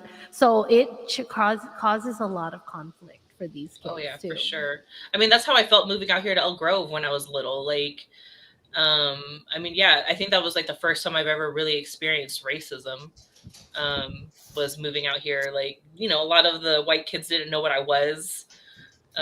So, I'd get Chinese, or because I have a mole in the, right here, they were like, oh, like, they were like, oh, you have that stupid Hindu dot in the middle of your, yeah, it was bad. So like, That's Elk Grove for you back in the day. yeah, yeah, it was really bad. So Now it's known as that's Roseville. yeah, oh, yes. That's why I do Antelope. not like Placer County. I hate stepping foot in Placer County. That was the first and only time I've ever been. Well, that was the first time I ever got pulled over, and the first time they tried to arrest me. So, not a fan. But I mean, actually, Filipinos are kind of taking over Roseville, because there's hell of Yeah. Filipinos moving They're over getting there now. Yeah, but it wasn't like that, like, maybe like 7 years ago. I mean, it's still pretty bad. They're still trying to adjust with all the different types of people moving in, but yeah. Adjust to the current times of 2021. Yeah. Like when I first worked out there, like, what was it, like 15 years ago? They're like, oh, I heard there's a new Oriental girl that's working here now. And I was like, I hate being called Oriental. Oh, I hate I it will too. correct them. I'm like, excuse me, I'm not a rug. yeah, I mean, yeah, I had to do a lot of correcting. There was a lot of like, teasing me about my food, whatever I'm bringing for lunch. Like, what's for lunch today? Sorry, dog? I didn't bring a hot rat. dog today. Or a Yeah, it was bologna bad. sandwich. Or I don't even remember what. Yeah, So then, seriously. when another Filipino ended up coming in, I don't know what they were eating for lunch, but they put it in the microwave, and someone didn't like the smell, and they reported them to HR, and it was just bad. But then she obviously got in Oh, trouble. So like, yeah, it was just bad. Come on, grow up. So, Yeah. y'all, I have a question for y'all actually. This is going to be an interesting one. I'd love to hear your answer. When your child gets older and asks questions about you as a child, teenager, 20-year-old, 30-year-old, 40, whatever, are you going to tell them the truth? Yeah. Like all Yeah. the Yeah, good, bad, and ugly and I indifferent? will. So if they Because ask growing you, up, like, what? I was gonna say, because finding out answers through other people hurt a lot for me. That Yeah. was really hard to hear it through other people what my parents were like. So when I heard it in my 20s, it made me so angry. And I'm Oh, like, oh, I see where I got this from. Okay. This isn't a surprise. It's just hidden. They hide it very Yeah. well. So Yeah. I don't all want of to my bullshit. stuff, I'm like, oh, okay. That would have been nice to know. Yeah. And their experiences. Yep. Yeah. I wouldn't we, want to bullshit.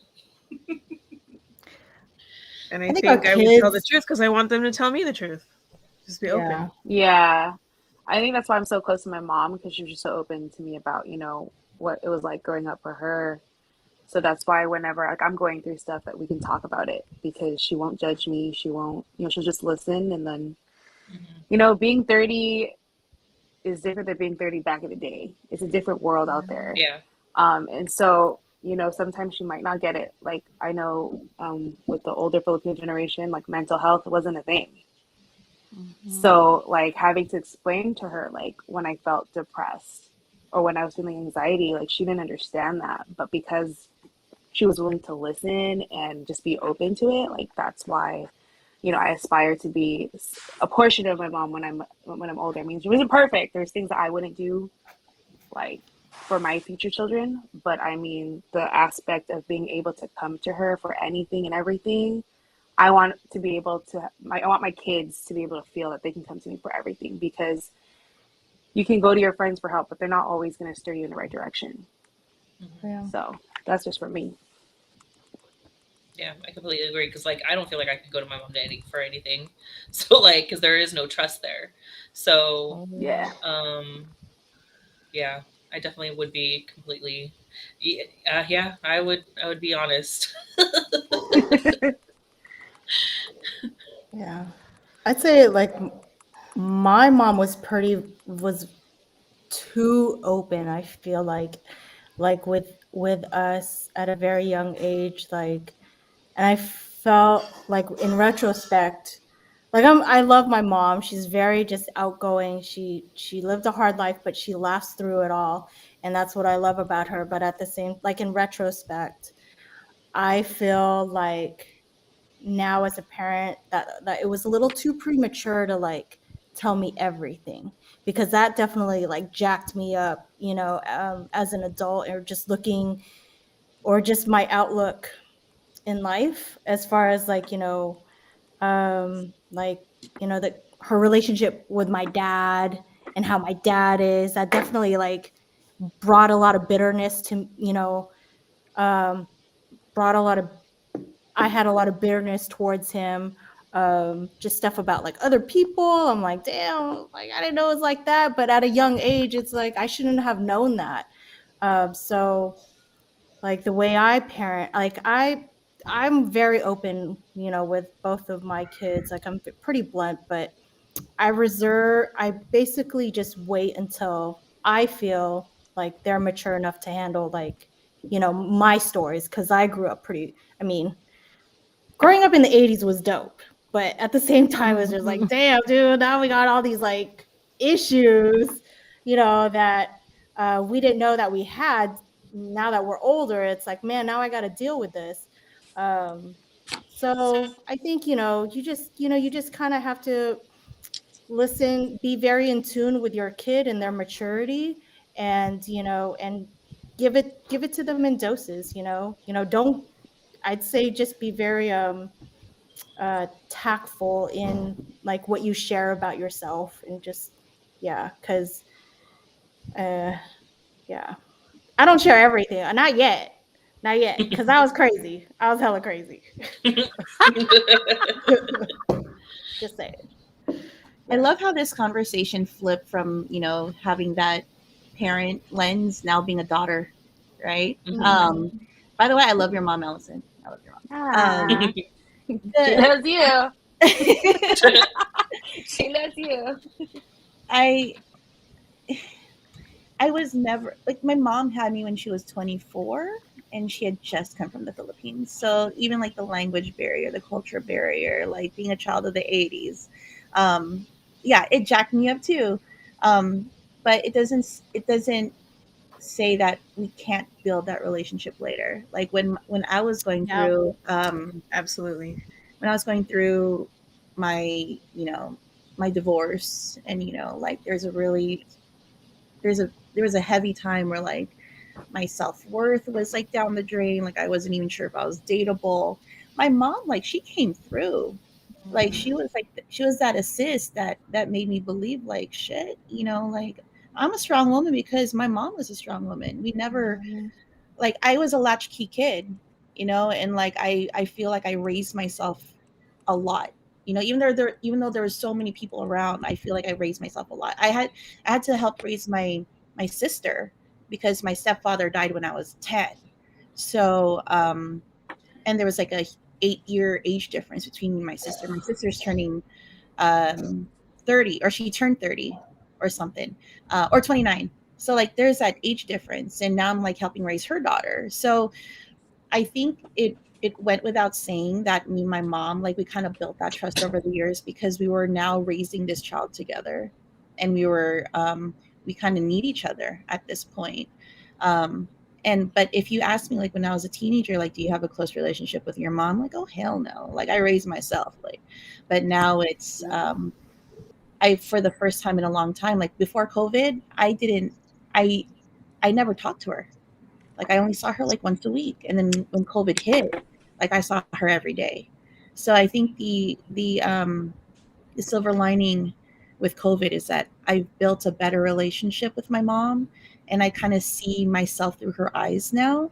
And like, I've seen how like my upbringing and how I am now kind of affected her. And so like I'm a little bit more empathetic. I'm a little bit more, understanding, even with how she helps raise Jayla.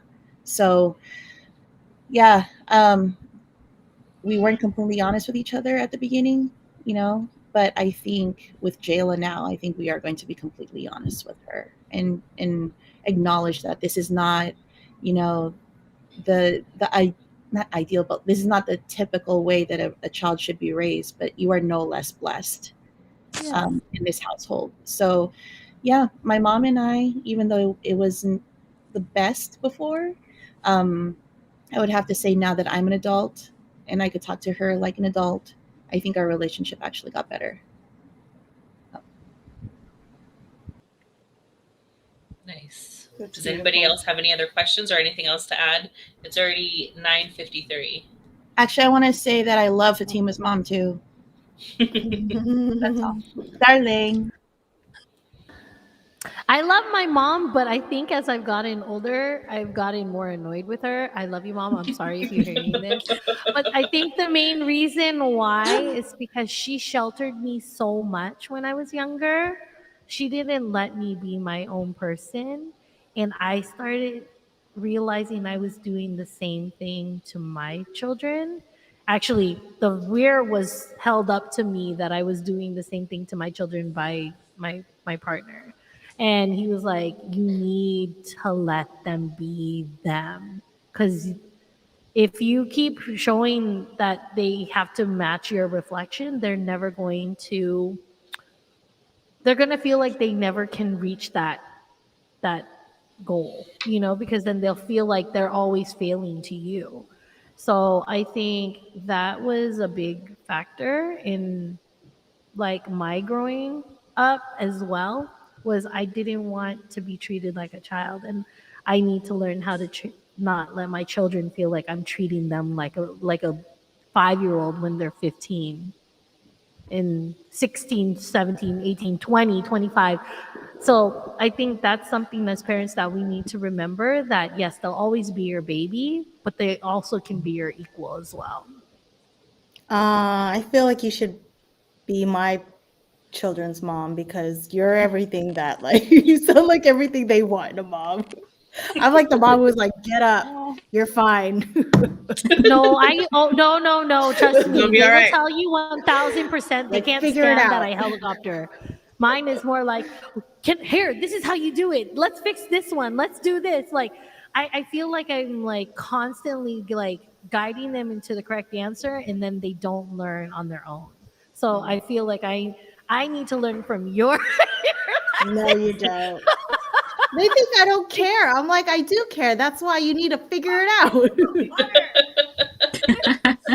Like, how are you going to Sorry, I learn? got distracted. Did you see my teenager? Oh, Actually, I because I wanted to still drink it. I filled it. She's arguing because I put water with my boba. Sorry, I just wanted more liquid. You'll understand when you're older, Anak.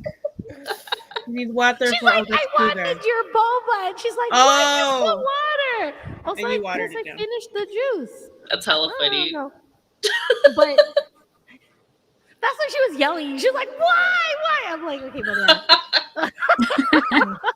I will say though that I feel like I'm getting to that point where I can have these fun conversations with my kids and like actually feel as my equal. So I'm still learning though. I still want to like discipline them and baby them and remind them, don't forget to take a shower. Did you do your homework? Did you blah blah blah? It just gets worse as they get older because they smell worse as they get yeah, older. I agree. I like that Joe Coy bit where he talked about the deodorant. He's Yeah. like, wipe it across your mouth. Gosh. I'm just wondering, did we smell like that when we were little? Or Yes, maybe. Never. I hated when I had to teach the older kids because it would smell so bad after recess to where I hated. I opened every door.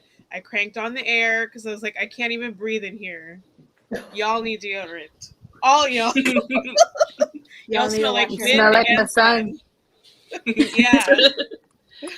That's not why they said that. Oh, you smell like the sun, but it's really Yes. kili power. You smell like the sun. Yes. I'm sure. I was actually having that problem like after I actually started going back to the office. I was like, oh, I actually got to start putting on deodorant again. You right? You know, like when I worked from home, I was like, what's the point of putting on deodorant? Mhm. I still don't. Feel. Well, because like I don't know, like I feel like deodorant just I feel like it just made me stink even more, like because I can't. It doesn't. You know, because I feel like before I started wearing deodorant, I don't think my funk was that bad, but then as I started wearing more deodorant, I feel like it got worse. I don't know. That's just me. So I was like, oh, maybe I need to give my armpits a break or something. You better From all the rub it over your chemicals. belly button too. That stinky lint coming out. Just take a Q-tip and wipe the edge, and then Yes. swirl it around. No, I've been. What did I? No, what was I using to clean it out with? Well, I would take like coconut oil and I would like and get all that crap out.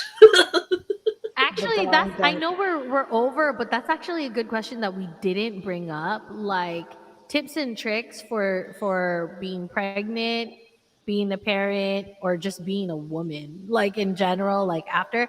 I think that's something that we should bring up. So like my tip and trick that I regret not doing is wearing the girdle after I gave birth. Wear that. Like, Is that to put the everything cincher, back? the postparted. Yeah, I should have done that because it did not cinch everything back. I should have done it, but I was like, oh, it makes me feel itchy. It's hot. It's uncomfortable. Wear it, or else you're not going to get your girlish figure back after. Yeah, I've been like constantly moisturizing because like it's just it's my stomach and my boobs that are like extremely dry. Like all the other parts are fine, but I think because these parts are still growing, so like it's like super dry. So like I'm constantly like moisturizing there, like because I'm like, oh, I don't want to have like a ton of like loose skin there. Do you have And my bio boobs to oil? start, huh? Bio oil. That Yeah, works Bio really that oil? well. works. Yeah, Yeah. bio oil. Bio oil. I'll have to look I'll that up. send you the link. Okay, but yeah, I just been using a lot of It's- coconut oil and some other oil that someone gave me that I've been using. So yeah, I've been doing multiple oils on me Yeah. with some lotion, and like yeah, I stopped towel drying, and like because you know like how the oil absorbs faster if your skin's still wet. So like as soon as I get out of the shower, like You I just kinda- oil myself up so the oil Oh. absorbs. Yeah, and air dry. Yeah, I feel like it's helped my skin a lot, especially like my belly, That's my boobs. good. They're not as dry as before.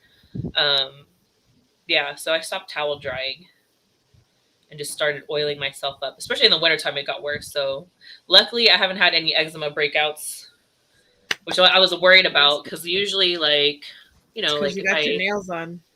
No. well, no, I haven't been that itchy. So yeah, I think it's just because I've been hydrating and moisturizing.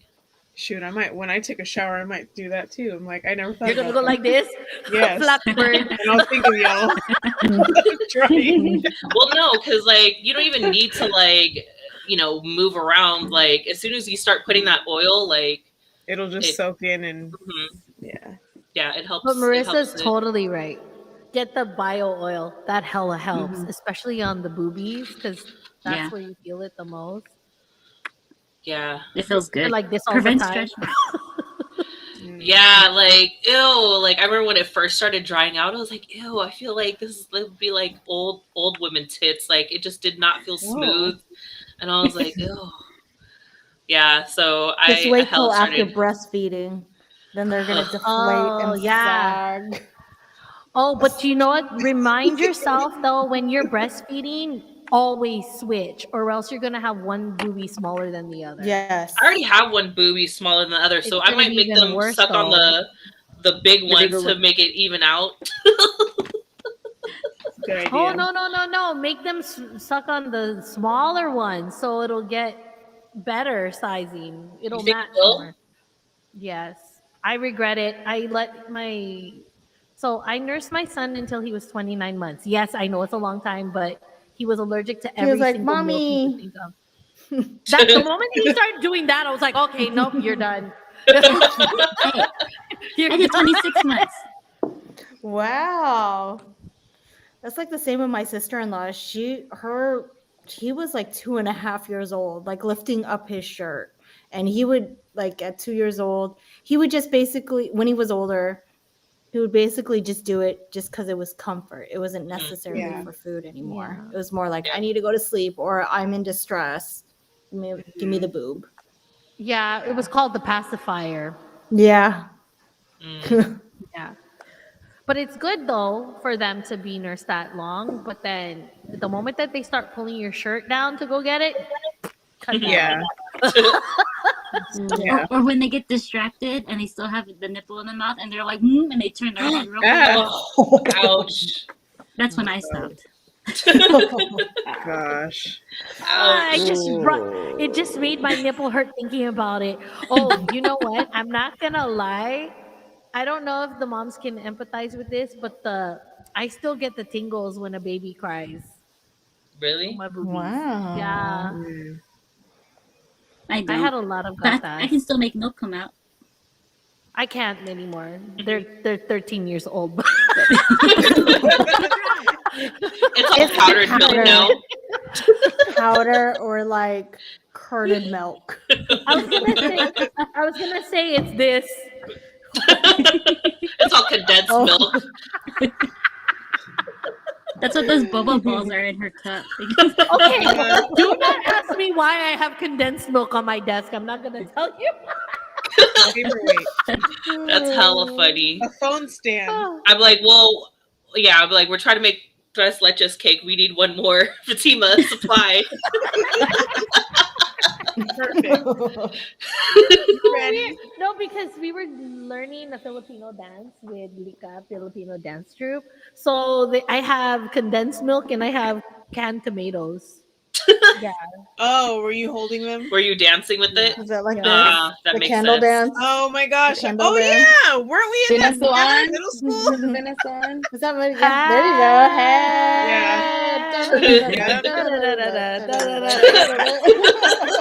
Hey, and then with your head. With your head. Yep. Yes, I remember. Yep. Oh my gosh. We should do forgot about Kumarehood does Shanique Lane. What's this? Oh my god. We're like We have to tell them.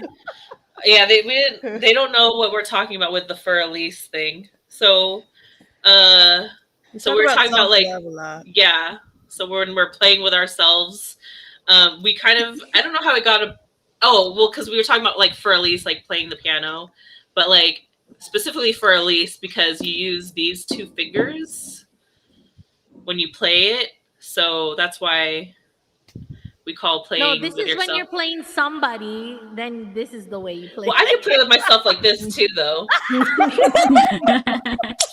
Because then I feel like if you're going like this, would I be going from like the back? Whatever Right? floats your boat. I'm all Yeah. whatever floats your- Well, actually, that's a valid question. Sex life and parenting. How do you navigate that? Mm. Man, mine was kind of awkward. They had my ninong do that. What? Yeah. What? Context, They didn't- please. Because they didn't know, want that to. Wait. Yeah. I think What she are you misheard talking the about? question. Yeah, No. she did. I What wish did I you did. do? No. They had What? my ninong give me the talk instead. No, you did Oh. you didn't hear it right. Right? Yeah. That wasn't the question. Your sex life as parents, right? Yeah. As Oh. parents. Okay. Not- Yeah, I did hear that wrong. I thought you meant sex talk as a parent. I was like, We're like, Oh, is there something God. else you want to talk about? We're like, oh, girl. no, we're good. No, but then Okay. that's actually valid. Like, who's going to be the parent that's going to talk about that with your kids? I had to have that conversation with my kids. And the weirdest thing was I had it inside at the food court in Ceremony Mall in front of Oh, hella people. I know exactly where Oh, that is. wow. That's hella We just funny. happened to be with all the kids, my Oh. kids and my partner's kids, and somehow they mentioned something, and then I was like, if they're asking, I might as well start. So I literally gave them the birds and the bees conversation, the clinical one and the emotional one, and I'm like, Yeah. we're having this inside a mall. This is so weird. At least you had that conversation. I didn't really have one. They're like, just don't do it. Yeah, see? That was yeah, mine. that's pretty much what mine was, but from my ninong, not my parents. I actually had to tell them that, like, once you lose it, you never get it back.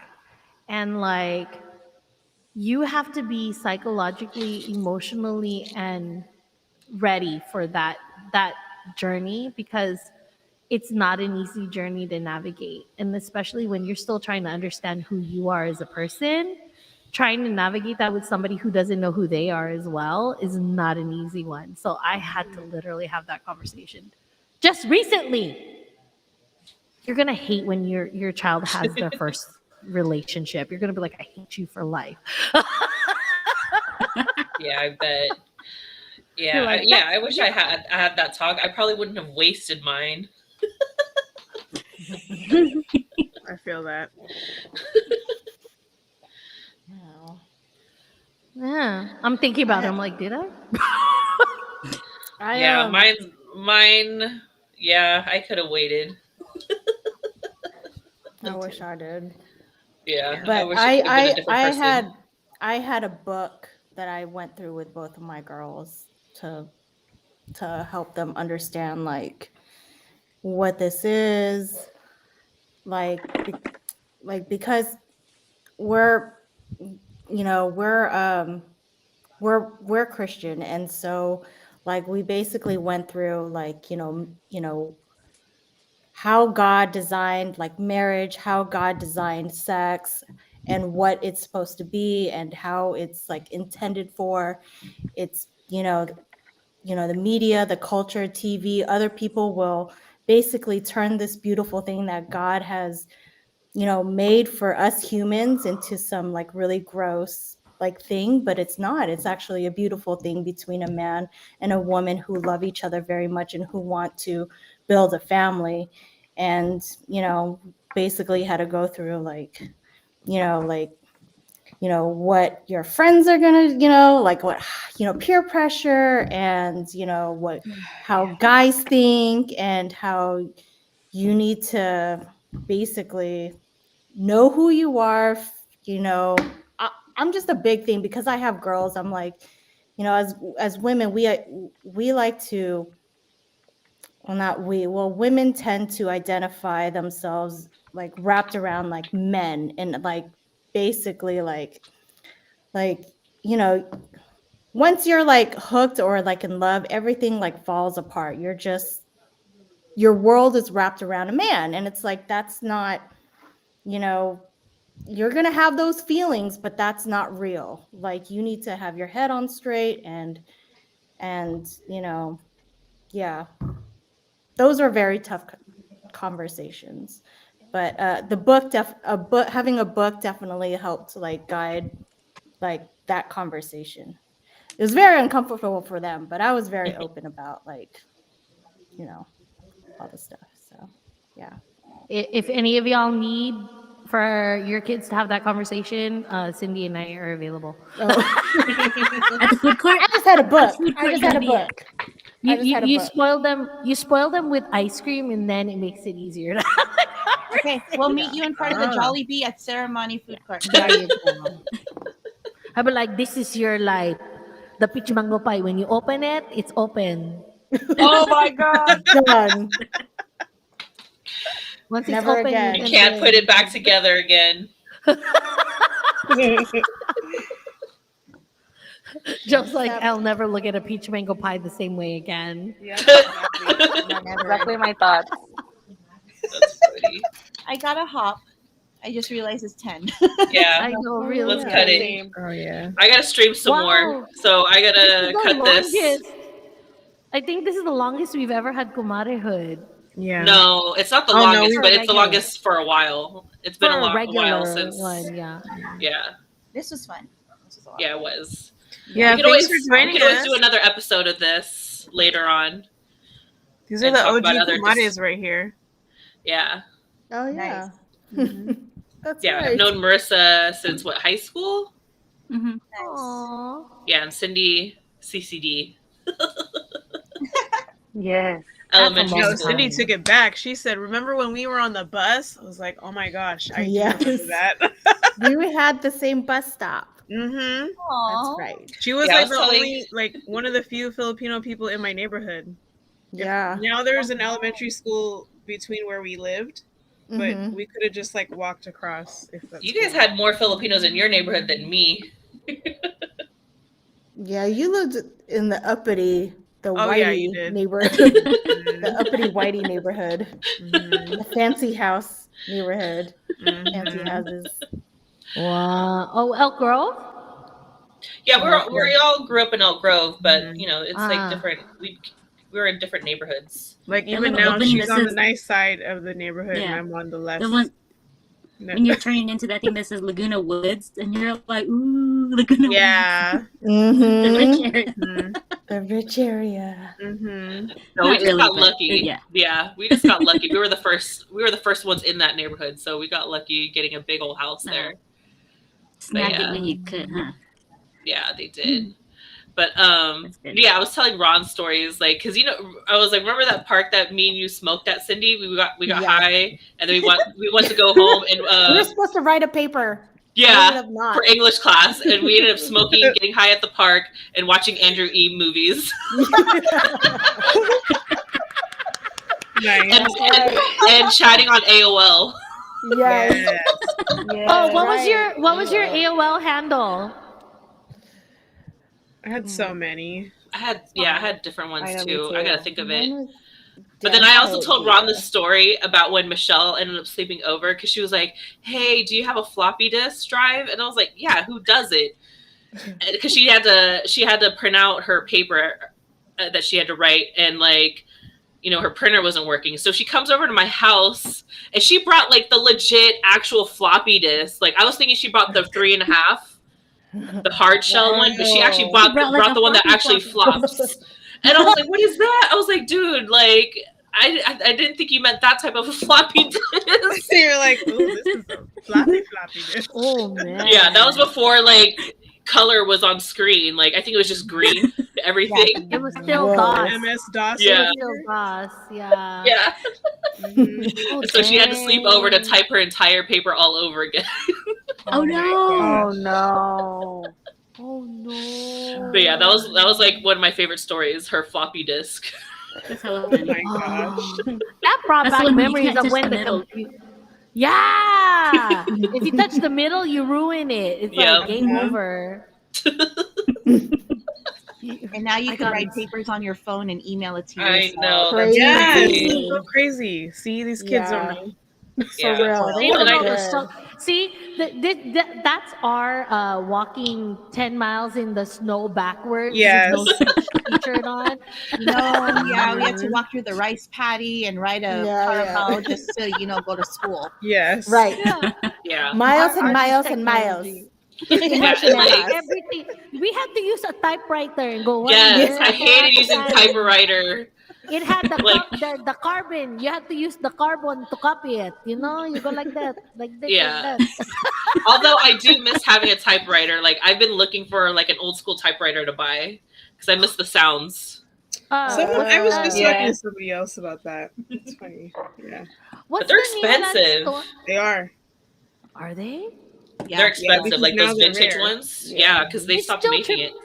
Well, it's still tripping me out that they have vinyl record players now. I'm like, damn, for real? Mhm. They need to bring the typewriter back then.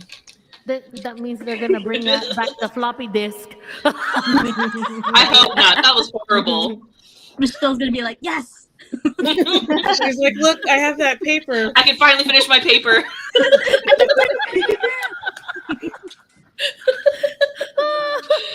Oh man, that'd be hella funny. All right, let's cut it. All right. All right, You y'all. need to cut it. Good night. Thanks, Marissa. Thanks, right, Cindy, for y'all. joining us. Thank you, Hopefully, you can join us for more. Yes, nice Of to course. meet This was fun.